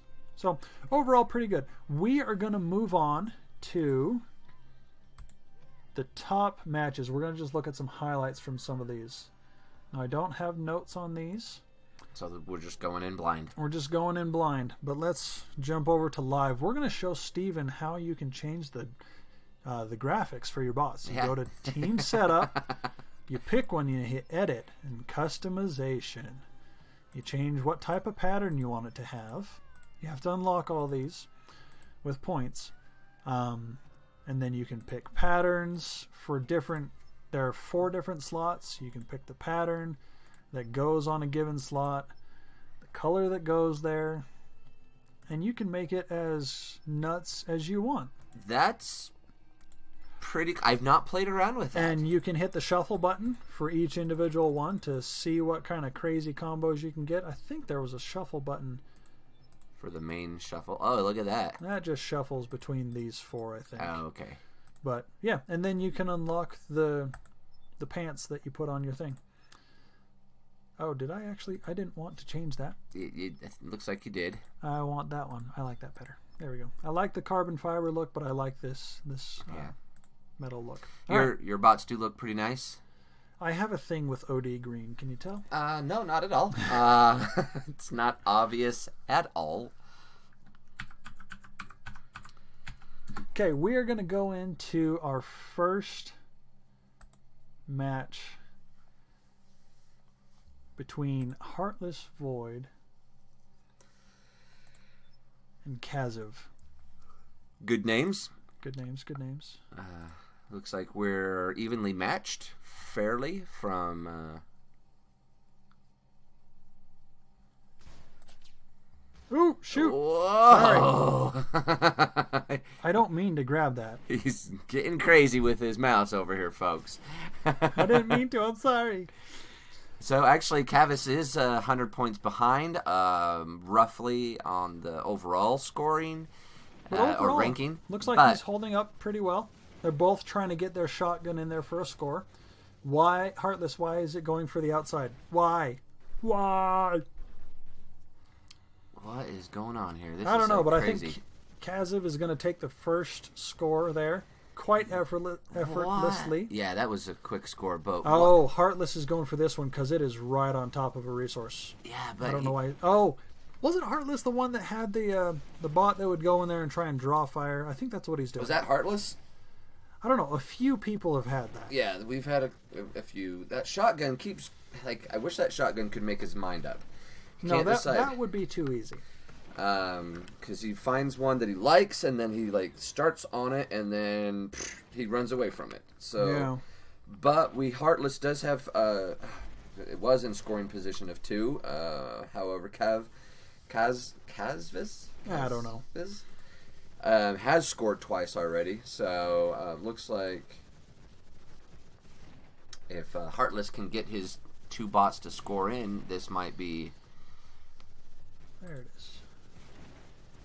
Is this the match that we're currently watching? Yeah, this is the pairing up. Okay. I think we're watching this one. Now, don't grab the wrong bar. Don't grab the wrong part of the screen like I've been doing all night. So, all right, Heartless is dashing out there for that. Oh no, that's Kaziv that's gone for that. That's Kavis. Heartless is just trying to get this little tiny one. He's got 2 right here that are right in scoring range, and meanwhile, if he can get those in and then stop this one, he'll have it. Yeah, but I don't think he's going to have it. No, I don't think he's going to have it either. His retreat is set too low. He runs off too quickly. He's going to get a score, though. He looks like... Oh, go Heartless. There you go. Yeah, there you go. Heartless. Good job. Heartless is a fellow streamer. He streams on Twitch. Oh, does he? Yeah. Oh, nice. Nice kid. He's probably asleep right now. Because, it's like 4 or 5 a.m. Is he in Europe? Most of the people that play this game are in Europe, surprisingly. Well, Yeah. not surprisingly, the developers out there. Well, that makes sense. All right, let's watch another one from those two. Yeah. And So, if yeah. he's not in bed right now, he probably should be. Surprisingly, a lot of them are awake at this time of night. It's ridiculous. Like, I'm tired, and it's only 9:14 where I'm at. Well, and this time of night for us is this time of morning for them.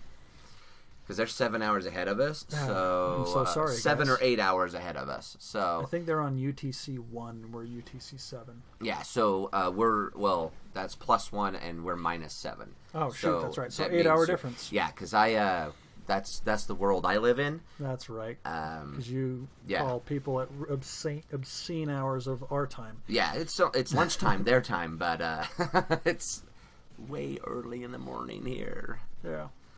All right, so it looks like pretty decent battle for the middle. Heartless trying to get that trying to get a resource, draw some fire, which he's doing a great job of. Yeah, but his other bots are not aggressively pushing on this. Like he has a perfect opportunity now where he's got somebody distracted. He could move in and take advantage of this, but his code is just doesn't look like it's got that written into it. Yeah, and well, here they're about to come after the shotgun. They need to start targeting that more. That would probably help. His shotgun's gonna try and take away that resource. Good luck with that, buddy. What is his shotgun? I'd like to see his shotgun's code because his shotgun looks like it's like I'm all over the place. Like, hey, he actually streamed last week before the tournament went live. And did he? And evaluating his code and revamping it before the tournament happened. Kaziv's going to get that score. He just needs to move like 2 ticks. You good? Yeah. Okay. Just try not to sit on your lap. I appreciate that. Here.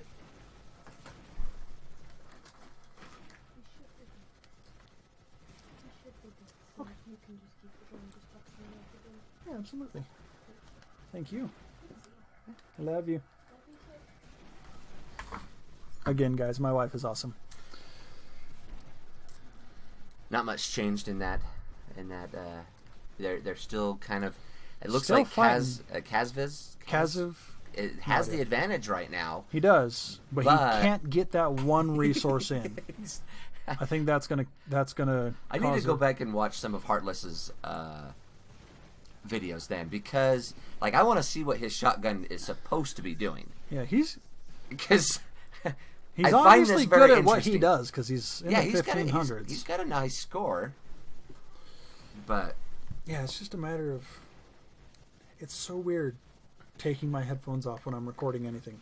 Because in the podcast, when I take my headphones off, it disorients me so bad. Oh yeah, because I can't hear myself and everybody else. This actually has less of a delay between voices and the monitoring. Well, because than the podcast does. Yeah, it's because our podcast we've got that box that we're going through. But it goes straight from the mics into the box and then back to my headphones. It doesn't even go through the computer before. Oh, really? And you still have that delay? Yeah.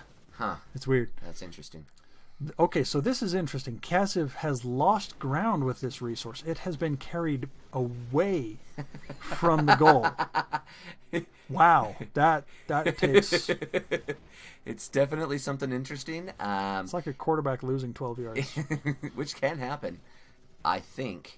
Not that either one of us even knows what that means, which is funny that you would bring that up. I go to football when people invite me, and I just have to pay for a cheap ticket or just get a free ticket. I don't. Because it's there's fun our to watch score. people get clobbered. Oh, no, he dropped it. Oh, my gosh, he's right there. Come on, we'll help you. We'll help you. Get it in there. Like, we'll help you. You're not... Did he score? Nope, he didn't. He still has it. There it is. There it is. There it is. Oh, no, get in there. Oh, my gosh. Pick it You're up, right there. Did you lose ground again? Note to the developer. Oh, there he is. You cannot see resources in these view modes. Oh, yes, they're. That's very weird. Okay. Would be nice to be able to see those. Not necessary, but would be definitely would be nice. Well, honestly, hardly anyone knows that exists. I didn't until you showed me. I didn't until I saw it pop up on the Discord, and people always freak out when they figure this out. I'm like, of course they do. That's awesome. How do you do that on mobile? I don't think you can though. So it looks like Heartless has got his shotgun and scoring. Oh. He's not gonna. He would not have made that. There's no way. This one's definitely going to Kaziv. You're cheating though. You're looking at the score. Well, I'm looking at the score, but there's 6 seconds left. Oh, and I it's didn't 2 to see 0. the time. I didn't see the time. It's 2-0. You're I right. knew that before I it. looked at the got final it. score. I didn't. You keep bouncing windows, and I keep losing All right. view.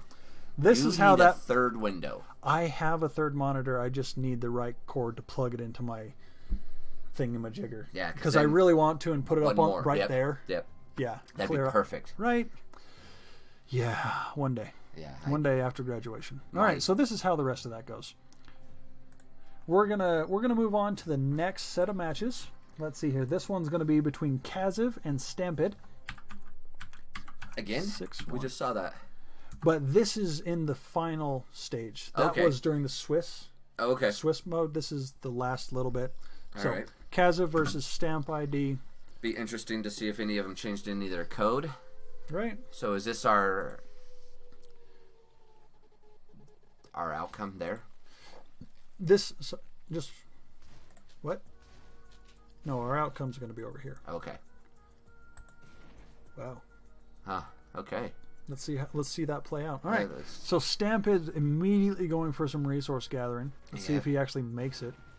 He's got his bots in scoring position. He does. But he also has his bots spread out. He does. Which, from watching different ones, the further your bots get away from each other, the less likely you're going to win. Yeah, it's easier to single them out. But at the same time, if you do it right... Kaziv just scored with his shotgun, so that's good. If you spread your bots out right, you are able to draw fire better because it takes a few ticks for a bot to turn and adjust its aim point. Yeah, Kavis is just taking scoring, like, what is he doing? Oh, stuff and things and stuff. I mean, I don't know. Why do people go for the resource that is not necessarily the closest? He had that other resource in his hand, got shot, dropped it, and went for the other one. That's okay. These two assault bots can't figure out how to get that in there. No, and they've been working on that. Of course, the sniper has just one-shotting to drive them back.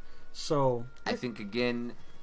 there's our score. We got both. He got both of them. Nice. Well, they were right on top of it. I mean, he'd been working for almost a minute and a half to get them there. Like, he started that grab right off the bat. Right. It was a quick run, but took him a long time to actually get the scoring in. And what is Kavis doing? He's just building himself a nice little nest of resources, and then at the right time, just ba.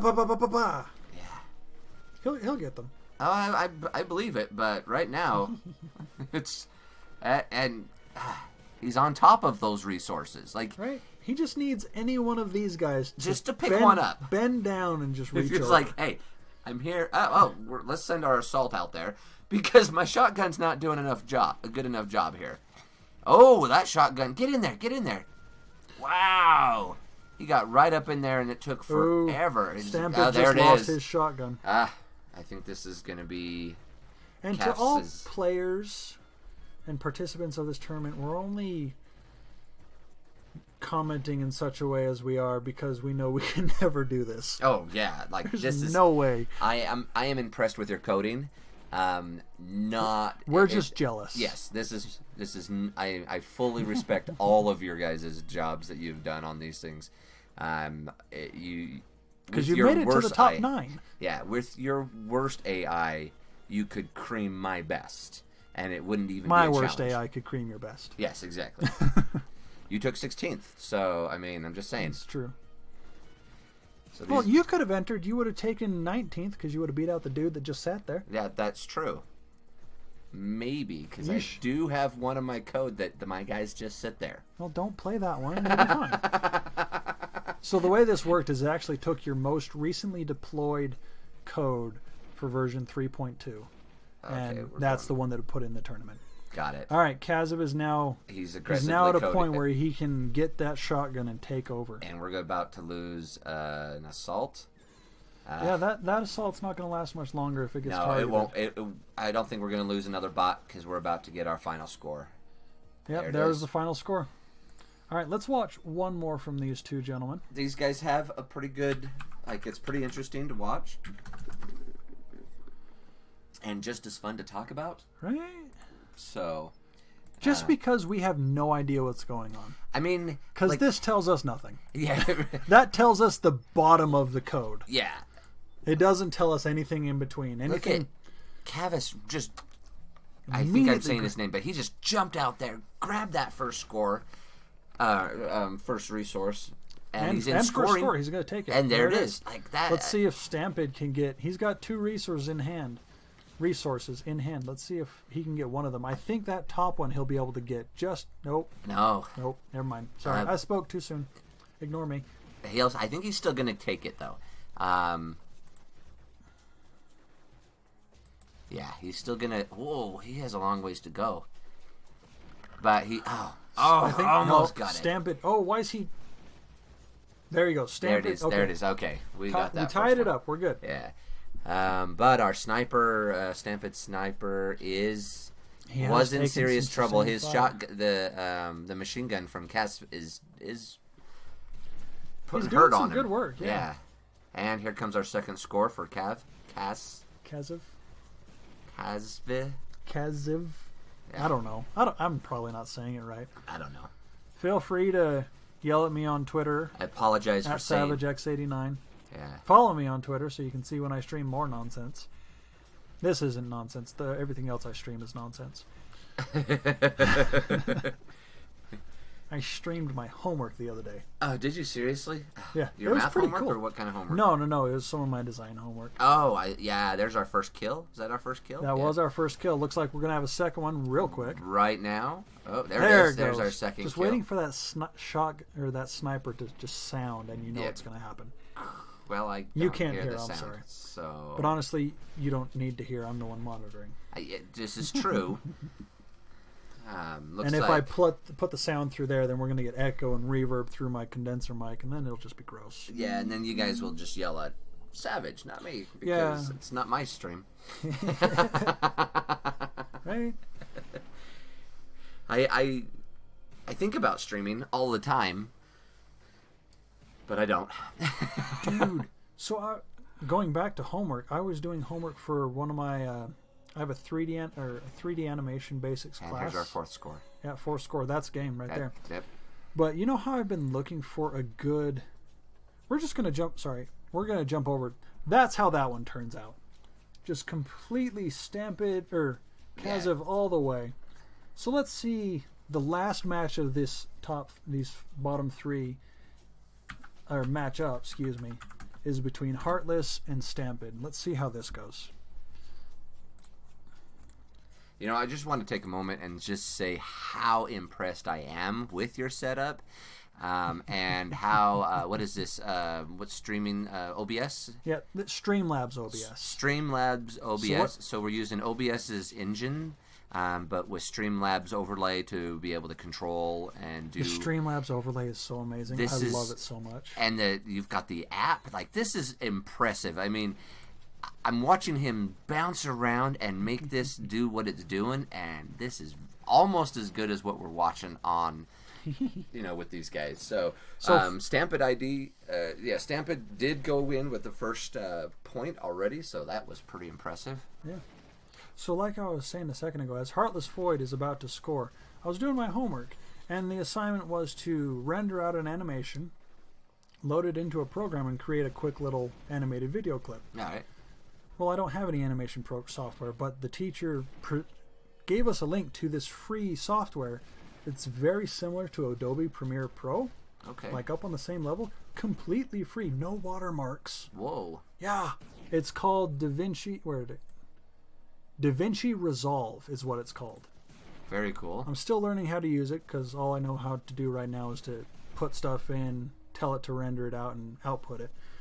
But apparently it's like super powerful video editing software. So once I have time and I can actually make videos and not just stream, some top-notch videos are going to be coming out on my channel. It's going to be pretty cool. That's awesome. Stampede did go with the second score there. He did. His shotgun's in serious trouble, but... Yeah, that shotgun's dead. Yep. Right. He's going in. I wish there was like numbers to health so we could see the Look at one. that. Like, he's drawing him out. He's getting way too close. Heartless going in for second score. He went in with his shotgun to get the guy to drop his resource, and it paid off. It did. So in this instance, it looks like I still think Heartless is going to take this one. He definitely has the advantage. Yes, but see what happens. We're tied right now. We're holding off pretty good, and Stampede has 2 that are in serious jeopardy. Yep. So for anyone curious how I'm running my stream, if you're looking into streaming or producing videos on your own, Heartless has got his 3rd score. He does. I think he's gonna take this right here. And his 4th score right here. I am streaming through Streamlabs OBS, free to download software, very powerful, very easy to use if you're at all familiar with OBS. If you're not, it's very easy to learn. All of my audio, I was looking at getting a physical mixer. Stampede loses a bot. I was looking at getting a physical mixer that I could route everything through. Victory for Heartless. Let's watch one more from these guys. But I was looking at getting a physical mixer, and that's just, I don't have $100 to buy a cheap one. So I did some research online, you know, good old Google University, and I found a program free to down. It's donationware, so you can download it for free or donate whatever you want towards it. And one day I do plan on it when I have some spare extra bucks. But it's called Voicemeeter, and I'm using, so the series of programs is called Voicemeeter. The specific one that I'm using is Voicemeeter Banana. It's got 3 hardware inputs, which if you use the right setups, you can turn the hardware inputs into virtual inputs and pull actual sound from your programs on your PC. And then it's got 2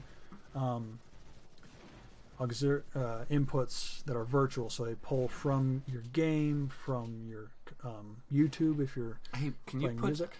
The link to that in the comments there? Yeah, I'll put, or in the description below when you finish making this live. Once this is all done, I'll get links up to everything that I use. I've got affiliate links in the bottom for some of my hardware. And Stampede's got his 2nd score, Heartless with his 1st, and Heartless going for another score. Yep. But yeah, Voicemeeter Banana, very tricky to figure out. I had to watch YouTube, like I said previously, over and over to try and figure it out. But once you figure it out, my goodness, is it great, because I can control exactly how everything sounds. It's beautiful. It looks really good, and with what you just explained, this might be nice for some of the stuff I'm going to be doing. Well, and it's all free. That's pretty awesome. And Heartless has got his 3rd score. Yeah, Heartless is going to take this here with that last bot right there. Or that last resource. Heartless has got this. This matchup has been pretty good to watch. These guys are pretty evenly matched, which is kind of fun. Heartless just has the better gathering protocol. Yep.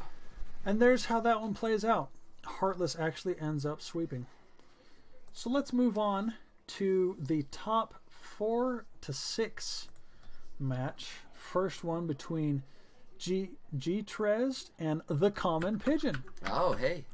I just love that name. That is hilarious. You know what's nice? As watching these matchups, it seems to be as obviously as we're getting higher up. Oh, there goes the snowball. Timber, sorry. As we get higher up on these, and the matches seem to be better engaged with what's going on. Mm-hmm. Which makes sense, because that's why they got to. That's why they're up so high. Yeah, absolutely. And the fact that some of these lower ranked individuals making it as high as they are is actually pretty awesome. Absolutely.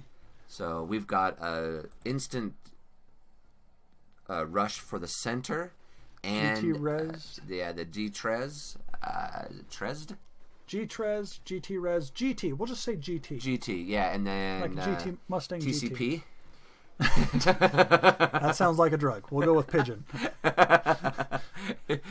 We've got our first score with GTs. I'm pretty sure all pigeons are on drugs. They're just nuts, but I don't think we're going to assume this one's not. Pigeon has taken his first score too. This again. These guys are just doing score. We're not even like worried about the other individual on killing anybody. We're just score. So here's our second one. GT going in to try and dissuade there we go. The Common Pigeon, and the Common Pigeon running away. Oh, what? I do like the Common Pigeon's coloring.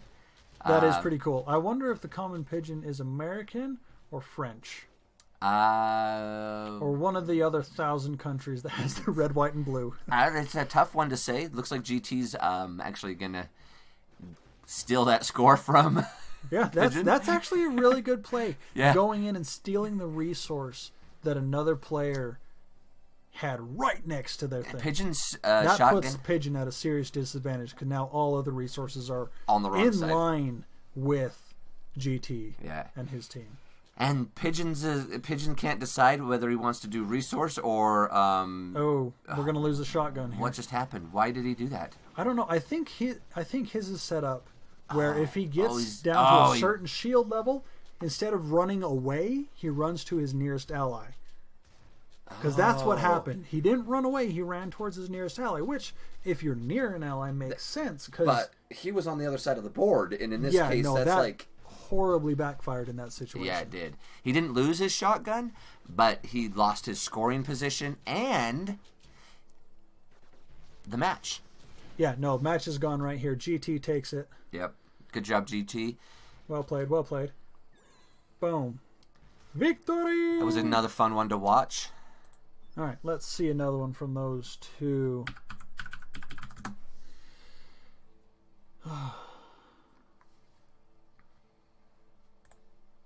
Ooh, that's a nice little cluster. Oh, wow. All right, let's see how this plays out. So, common pigeon, or the pidge. We'll just say pigeon. Oh, he GT snatched gets in there that and right off the snatches bat. the resource, doesn't let pigeon try and take it. I think GT may have issues there. That may have been a bit of an overextension. Maybe, but we've got the pigeons just going in, and he's already he's gonna get his first score here. Oh, he dropped it. What happened there? I wonder if he took too much damage. Maybe he's just trying to get resources. Maybe he's close. collecting. Maybe he's just doing when he gets within medium range, Maybe. he drops it and gets another one. Pigeons do like to collect weird stuff. Yeah. That's why they live under overpasses. Yeah. However, he's lost center advantage here. Yes, he has. He did lose that pretty quick. And it looks like GT may... well, he's not taking advantage of it yet, but he might. Yeah. Let's watch. Okay, here's his goal. GT's picked up a resource. See if he can't score. He's got 3 right there. If he could get somebody... Honestly, if GT just went in and grabbed these and just boop, boop, boop, boop, boop. Yeah. But it looks like his shotgun is... Oh, that's that's a good call. So we just had a great call out right of the there. hands Yes. of his enemies. Yeah, that was a good resource for the enemy. Getting that out of their hands means that... And it's his second score. Yeah, that was... Well played, well played. That was very well. But now, what would be best is if he could get that shotgun in. He's got 3 that are right there in scoring distance. Like 4. I think he's... It looks like the goal now is a push. And here's his third goal. Is that really the closest one? Man, it would be so much nicer if he went back. Let's see if that was the closest one. Let's back it up a little bit. I bet it was. Let's go back 10 seconds. Okay. Let's watch the shotgun go in. He grabs. And it is definitely the closest one. But the smarter move would be to go back. Just because it is farther away from your enemies. Yes, because and puts you in a better position for resources. Exactly. But how do you tell that in the AI? I don't know. That's part of my problem. That is the tricky part. Like that would be the smarter move if the AI could be coded to do that. If you could tell it to say, hey, not necessarily going for the closest return, but go to the safest return, which would be furthest away from your enemy. Yeah. That would be... Well, not necessarily furthest, because furthest would be this that one. Yeah. So, I think that's tough... when, like, people have brought up in the Discord, why don't you do, like, deep learning AIs? It's like, well, that defeats the purpose of the game. Yeah. Because the purpose of the game is to pit us as programmers against each other. Yeah, not the AI. Not the AI against each other. And he's got this. This is his last score. Why did he come up? Was that really? Okay, there we go. No, it wasn't really the closest. That was a weird switch. Yeah. That was because he started going to that middle one. Yeah, I think. And Common Pigeon's going to try and get himself out of range, but it's the GT's going to score it right there. 0-5. Well played, GT. That was a good. Well played. Well played. Very good job. Let us move on to the next matchup in this, the top 4 to 6. We're going to go against Common Pigeon versus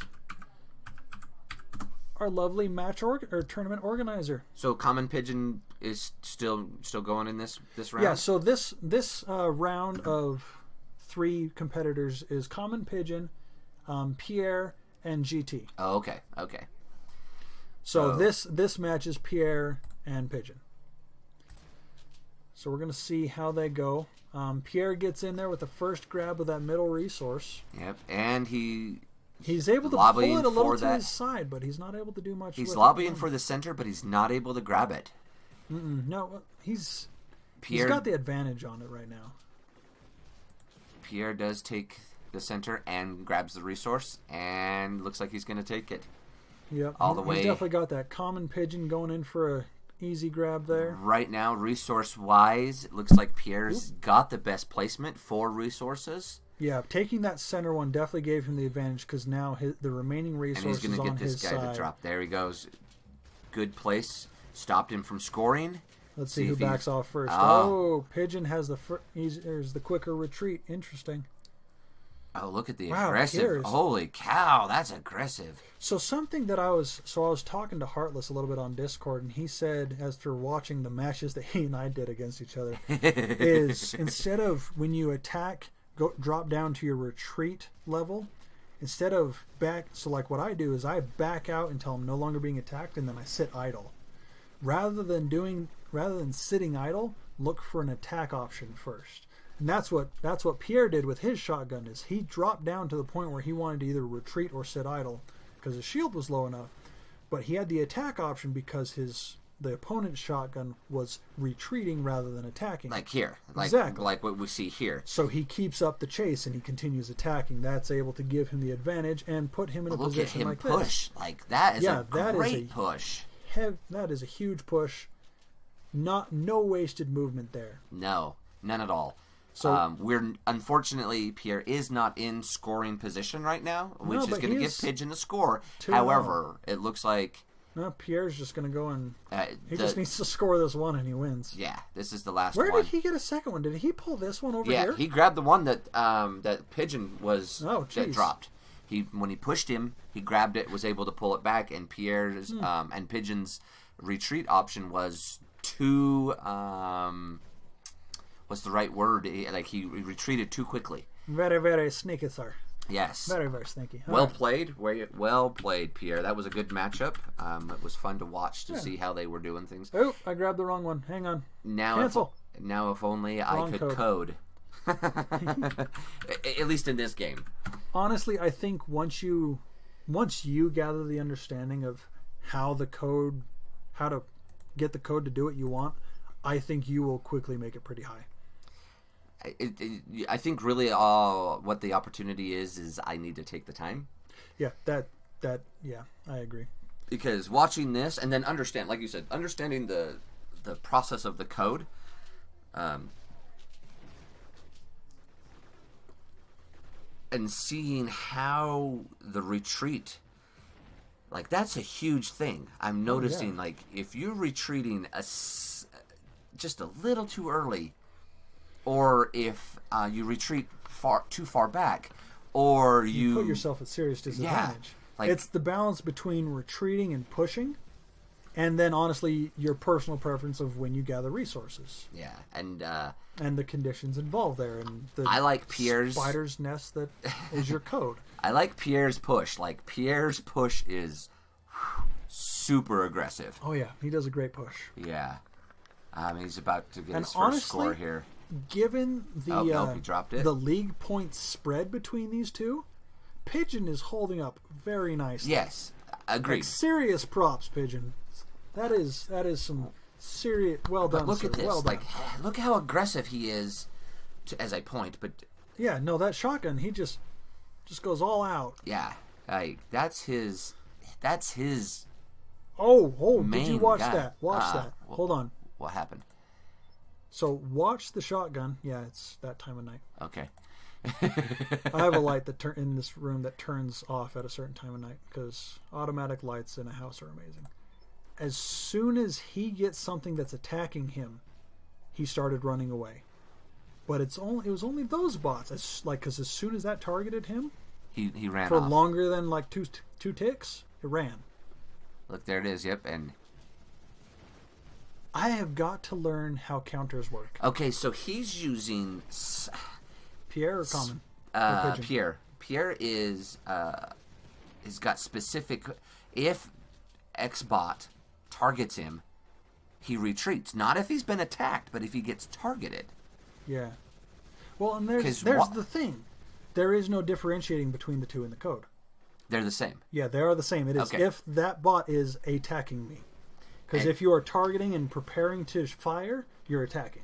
So his run with that sniper was really pretty good because the sniper is slow, right? Like if the sniper gets is the slowest bot. if he gets his shot off in though, aiming wise. he's gonna take your shields down, and then He does the most damage on if him. if he's got a second bot backing him up, that bot's gonna be dead, right? Yeah. And that's just what happens once he gets it in. When his Pierre's shotgun gets in there and gets targeted, he's out, and it's very good coding. All right, let's Well played. Well played, gentlemen. well played. Common Good job. Pigeon's able to pull out one win on that, but Pierre ultimately takes it. Good job. Let's move up to our top, the final match for 4th place in this section. Pierre versus GT. Oh, this should be fun. This one will be interesting. I think these two are better matched on their league points. Quite better matched. No, GT not really. is actually considerably farther ahead. Yeah, they're Interesting. Let's see how this. Oops, I clicked the wrong button. yeah. Now I gotta look at the little screen. Well, you had to look at the little screen anyway. Day 2, is that the day I want? Yes, this is the one I want. All right. Okay, so And there he is. God, GT getting that center. these center two line. have very similar playing. They have very similar playstyles. Yes, I agree. GT keeps a tighter group than Pierre generally does, but that's not to say that they get that far away from each other. It just is. In all the games we've watched so far, GT, even his shotgun generally doesn't run away from the group too far. No, it stays pretty tight. Wonder Pierre, how you code that. I don't know. There's got to be a way because there You can proximity, set yourself, isn't there? Yeah, because you can set proximity to enemies, to allies, to the walls of the arena. Yeah, you can set those proximities. It's just how to get those communicated properly. I don't know, but Pierre GT's about to go for his first score. See if that other shotgun comes in time. Can't decide if he wants the resource. He's trying to draw fire. Pierre is trying to draw fire with his shotgun, and it worked. It stopped GT from that scoring mode. So we'll see how that works out. And in terms of court advantage, it looks like pretty well balanced. Pierre's got a little bit of the middle on hold or in his hand, but that may not last very long. He has center court, kind of, but GT has better position on resources. GT has 3 right by him, and he's got 1 back here, and then grabbing that center resource definitely gave him the advantage on resources. So Pierre only has 3. Even if this goes time, whatever's Pierre's last-ditch effort time is set to, I don't think it's going to be good enough. No. But they're about to both score First here. score on GT. Pierre's about to take one as well. GT set himself up for some very close scores, so there goes another one. Yep. And he's not far from that 3rd score. No, he's going to take that super quick. Yep. And then that'll be... he'll probably run up to that one. Ooh. Oh, that was... Shotgun getting gutsy. He saw the GT's scoring right now. Yeah. And it was within his range. He went after him. Unfortunately, GT was behind the rest of his bots. Yeah. And it was perfect placement. Oh, yeah. That worked out really, really well. And this bot has a straight shot. So long as these 3 are able to hold well, which I'm sure they will. Yeah, what's his machine gun doing? That's like he's pulling back too far. He was taking some heavy fire. He got concentrated pretty well. So here's the final scoring. Pierre, nice job, but I don't think you're going to have time to make it.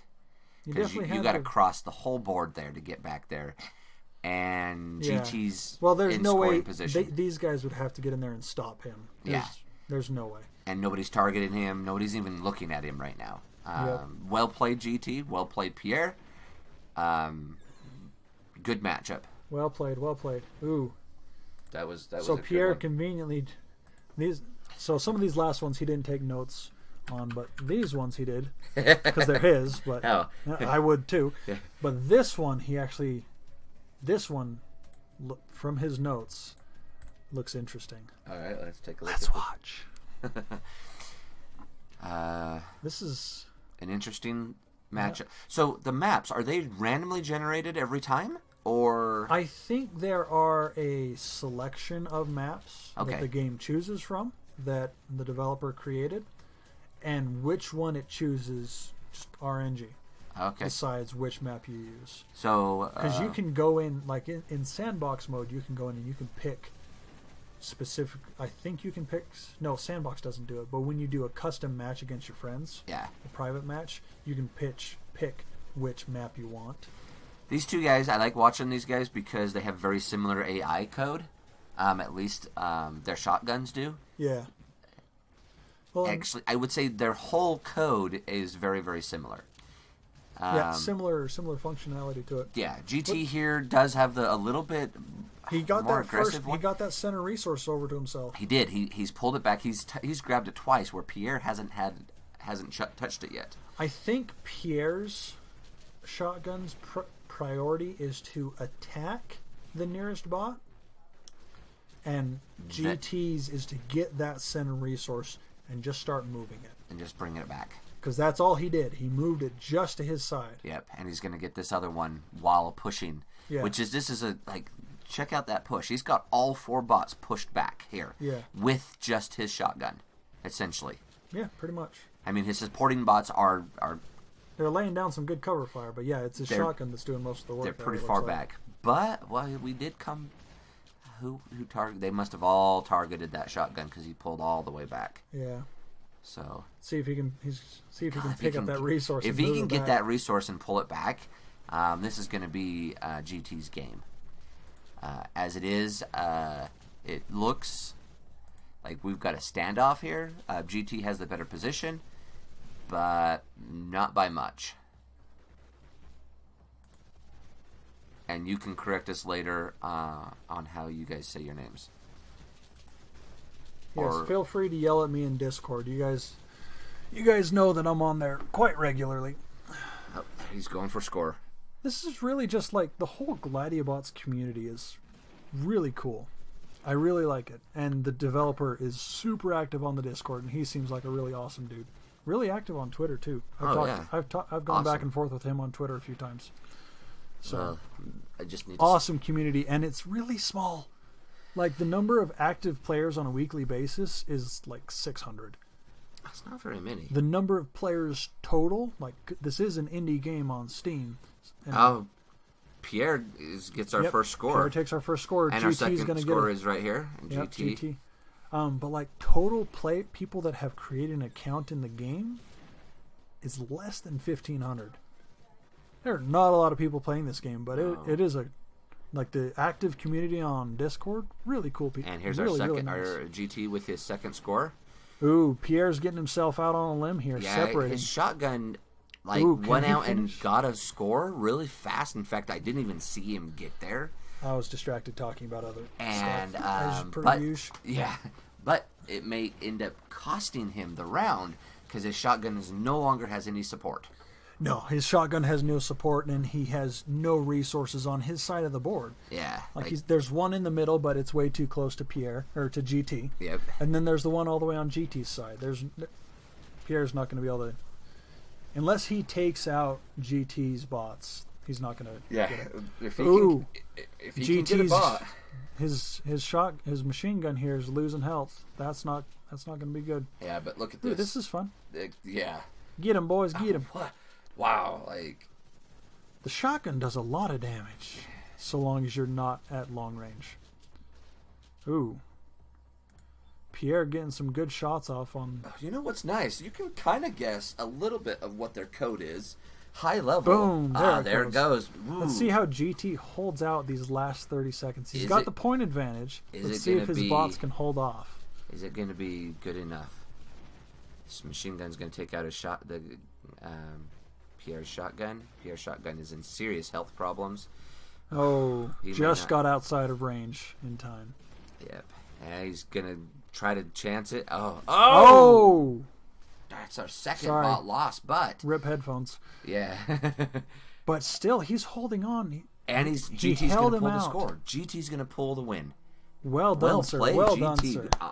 Losing the most bots and still pulling the win. That is impressive. There's how that one plays out. Nice. GT sweeps it, but Pierre held out like a freaking champ. Okay. Well played, boys. That's what we've awesome. all been waiting for. The top Well, I'm assuming players. Boys, but I honestly don't know. So forgive me.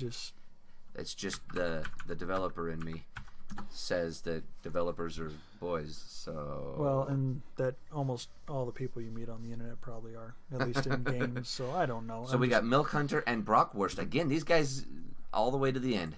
Yeah, all the way to the end. This one's going to be an interesting one to watch. So because they're pretty well matched in their scoring, their level, in their league score. Yep. The shotguns. Looks like we got Milk Hunter, and they're both getting in range so that they can deal some damage. Yep.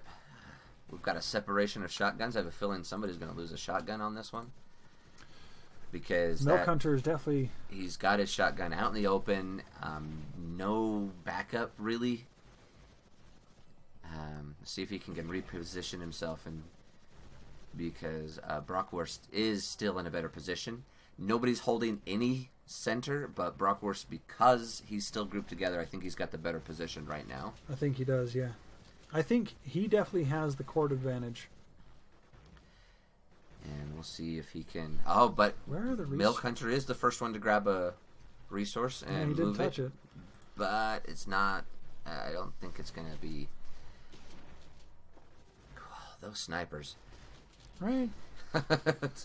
They just do a lot. Like Milk Hunter, his sniper may not last much longer. No.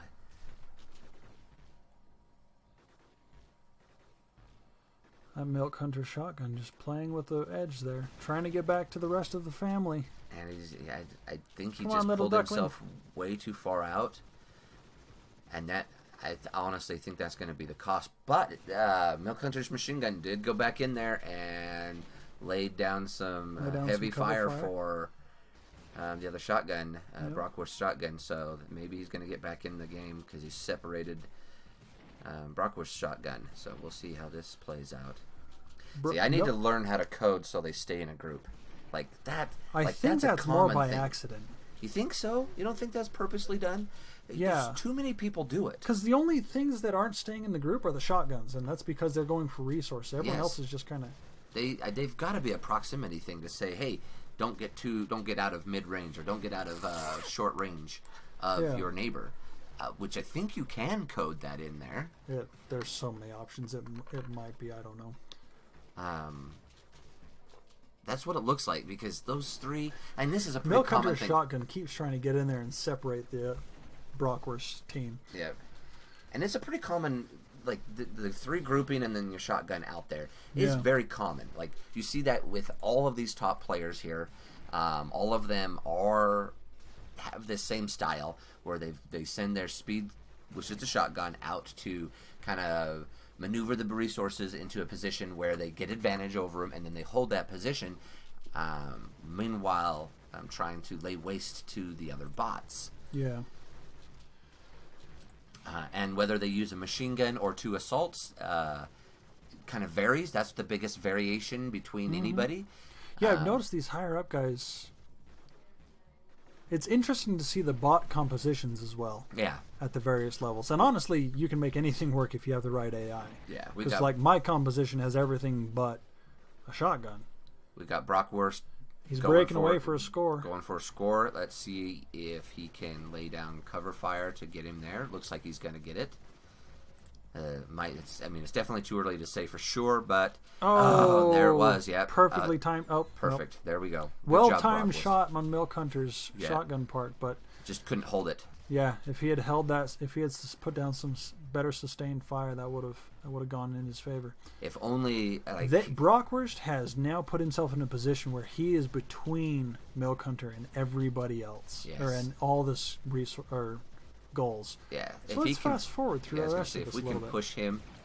Ooh, Oh, separated out. Milk Hunter now got himself out on a limb. Going to have to see if he can't bring himself back in. so Milk Hunter's got the resources, right? But he can't go anywhere with them. No, He's blocked himself in such a way that he cannot move. And there's the first bot there's loss. the first bot. This game This is over. done. Yeah. Good job, Bratwurst. That was well played. That was a good game. Well played. Oh, and that shotgun would not give up that resource. Well played, gentlemen. Well played. Let's watch one more from these two. See how that goes.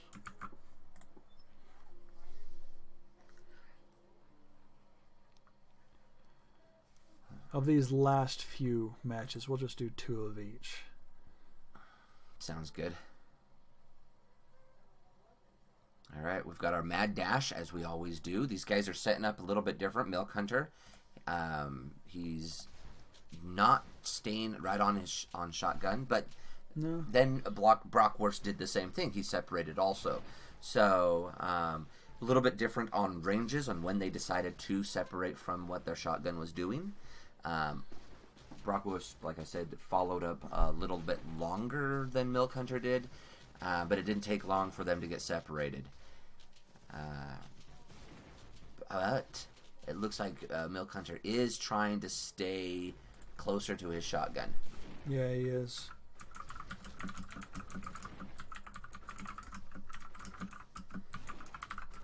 Communications to the wife, as you can hear.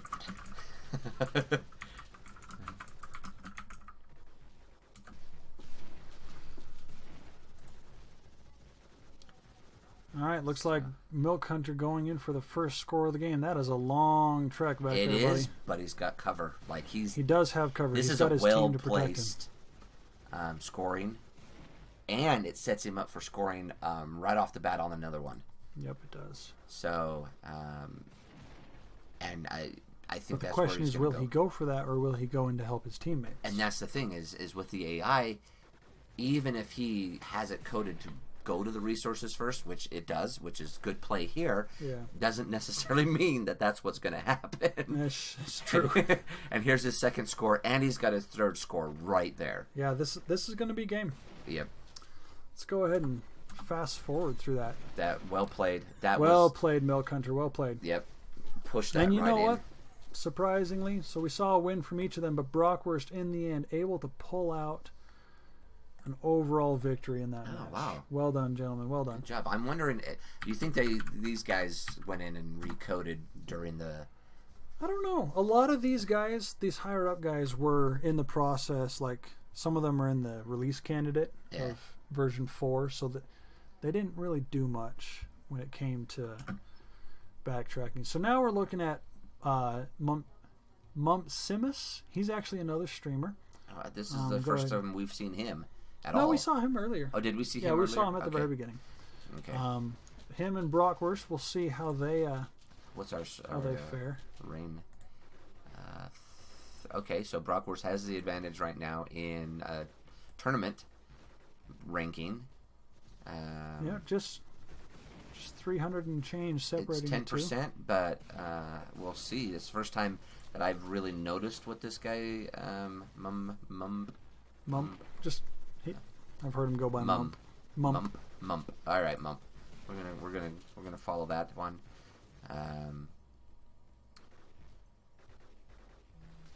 Very similar coding. This guy does have one of everybody. Yeah.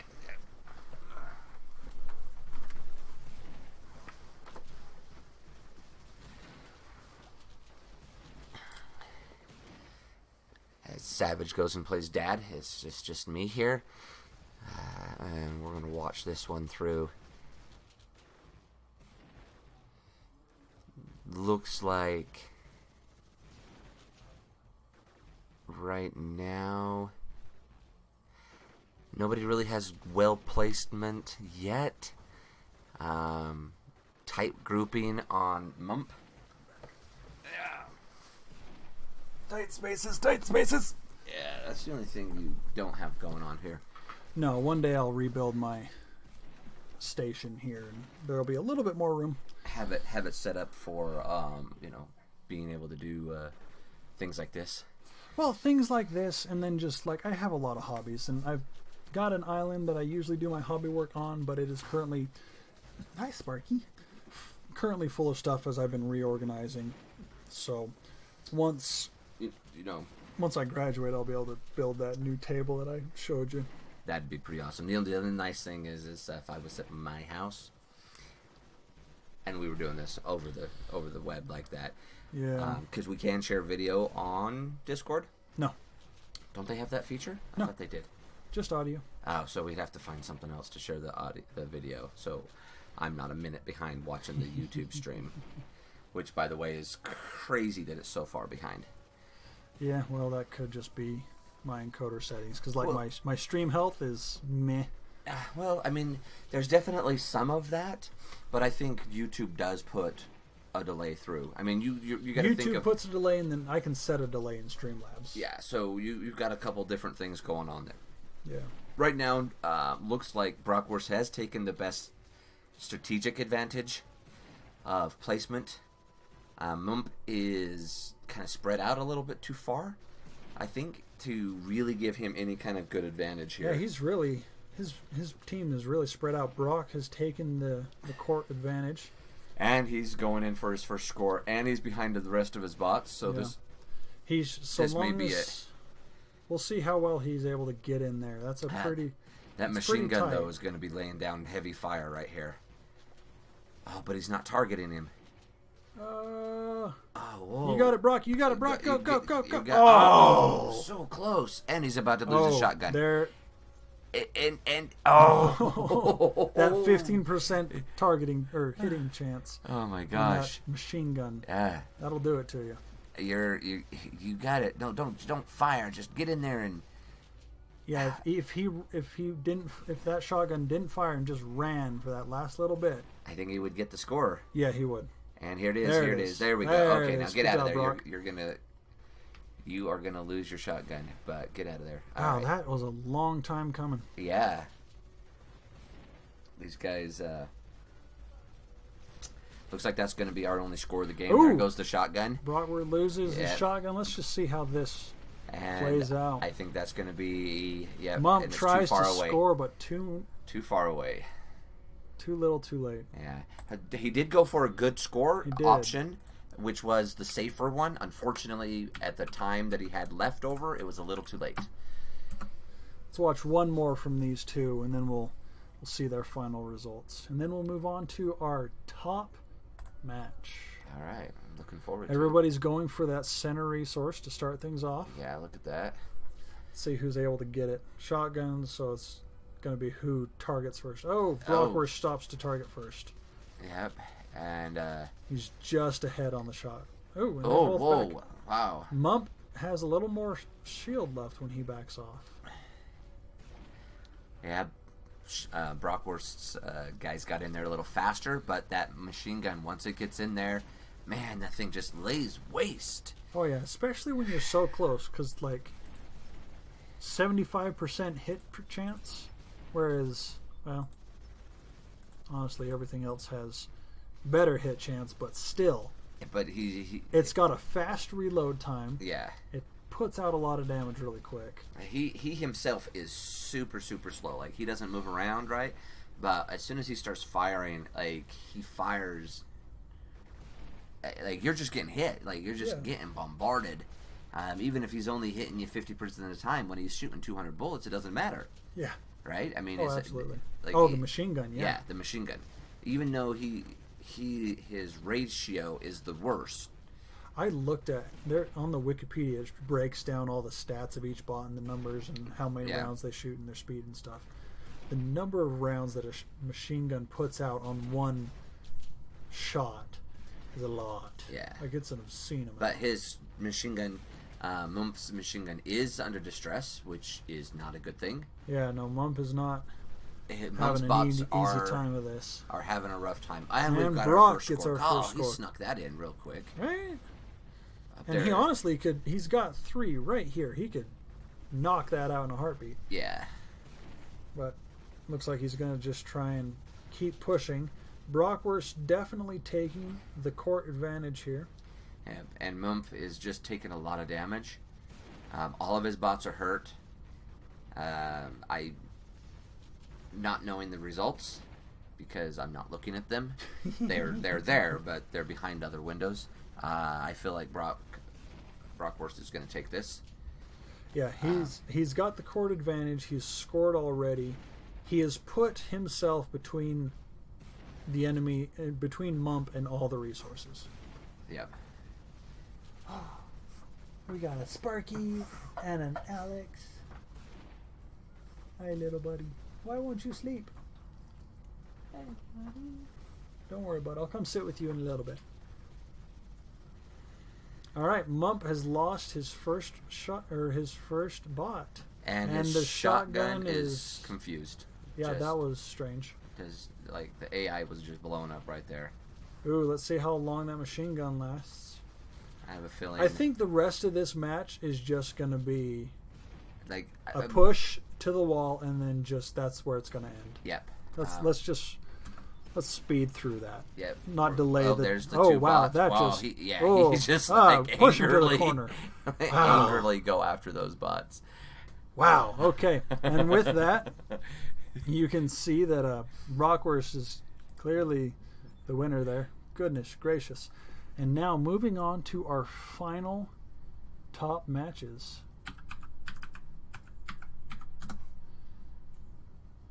This is our last match of the top 3. Let's see how this goes. All right. Mumph versus Milk. Sounds like a weird bowl of cereal. Yeah, it does. Something I'm not sure I want to participate in. So, Shotguns get in there going for that center resource again. Yep, and Milk's gonna... he's not going to. Hey, Milk usually does play it a little safer, generally. He's not always the first one to grab the resources, which in some rounds has cost him the game. We'll see on this one, because Mumph was the first one to touch the resource. Yeah. It did get it into not necessarily a better scoring position, because we do have to cross. If we're going to take those center scorers, we have to cross over. Yeah. Otherwise, we have to come all halfway back to our deposits, resource deposits. Yeah. And that's a long trek, especially for that shotgun. Now, if it was like a machine gun or something, it's not really much of a difference. But Milk does have center court advantage here, and he grabs that resource. Yep. Let's see if he can pull it farther than just touching it. Well, he got it back to the center, so now it's like starting position. Did Mumph grab it? Mumph grabbed it first. Oh, I missed that. Yeah, Mumph grabbed it first, moved it off center, and Milk has got the score. I hate to say it now, but it looks like he is gonna have get this first score. I say I hate to say it because it could change, right?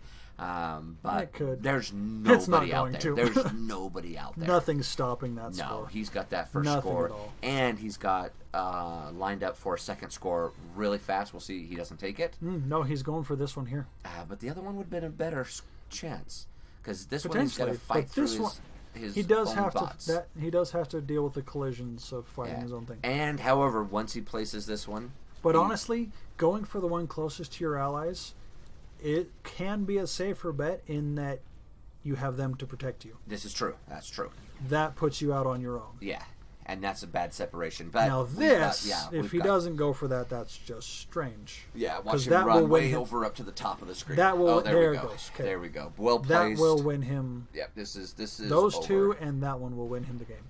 Ooh, and Mumph going. He's trying to catch up. He's gonna try. I don't think he's gonna be able to. That bot's about dead though. Yeah. Here's our fourth score. Milk going for the fourth score. Well done, sir. Well done. We've got Milk laying down heavy fire, and Mumph is just taking a beating out there. This is Ooh, Mump has 2 bots going for resources. That takes a lot out of your firepower. Yeah, it does. Milk getting that last resource that he needs to win. Yep. And that was well placed. It, I kind of mocked Just it at watch the that beginning, finish. but Boom. well placed. Well played. Well done, sir. Well done. Well, ladies and gentlemen, there's how the rest of that plays out. Milk Hunter takes it 4-0. Milk Hunter does take it. Sweeps it. All right.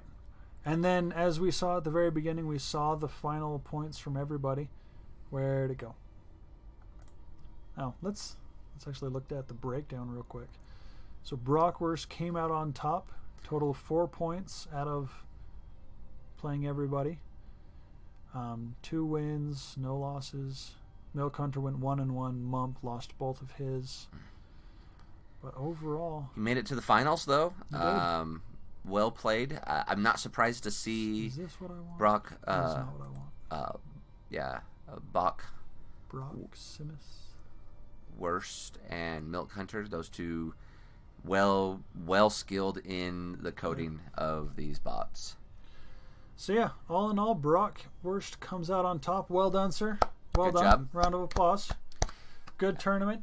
If any of you out there are interested in joining one of these tournaments, be sure to keep an eye on the Discord. In the tournament section, these are discussed quite frequently. I think Pierre is going to try and do this same tournament setup every other month or so. This one took him 20 hours to complete. Whoa. Just to go through and resolve all the matches. So like it took him a lot of time. So I don't know if he'll be doing that any kind of regular.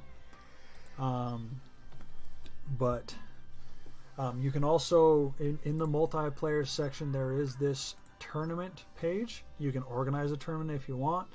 You can see these are all the matches that I had to resolve myself. You can see that it did not go well. All the other tournaments, and if there's a new one up here, it'll pop up. You can click on it. It'll take you to the tournament page for it, where you can sign up, join in all the fun. But yeah, keep your eyes open. Again, follow if you want to see more streaming and videos of not only Gladiabots but some other things. Please do. I would appreciate it if you gave me a like, follow, subscribe on YouTube. And then you can also follow me on Twitter at SavageX89 to see when I post updates of videos, when I go live. And then yeah, if you want to hear some just utter nonsense and good times from me, Steven, and Dave in chat, check out Eldritch Dice Podcast if you're a D&D fan. Or if you're not a D&D fan. Or if you're not, just come hang out anyway. It's yeah, good times. We have a great time.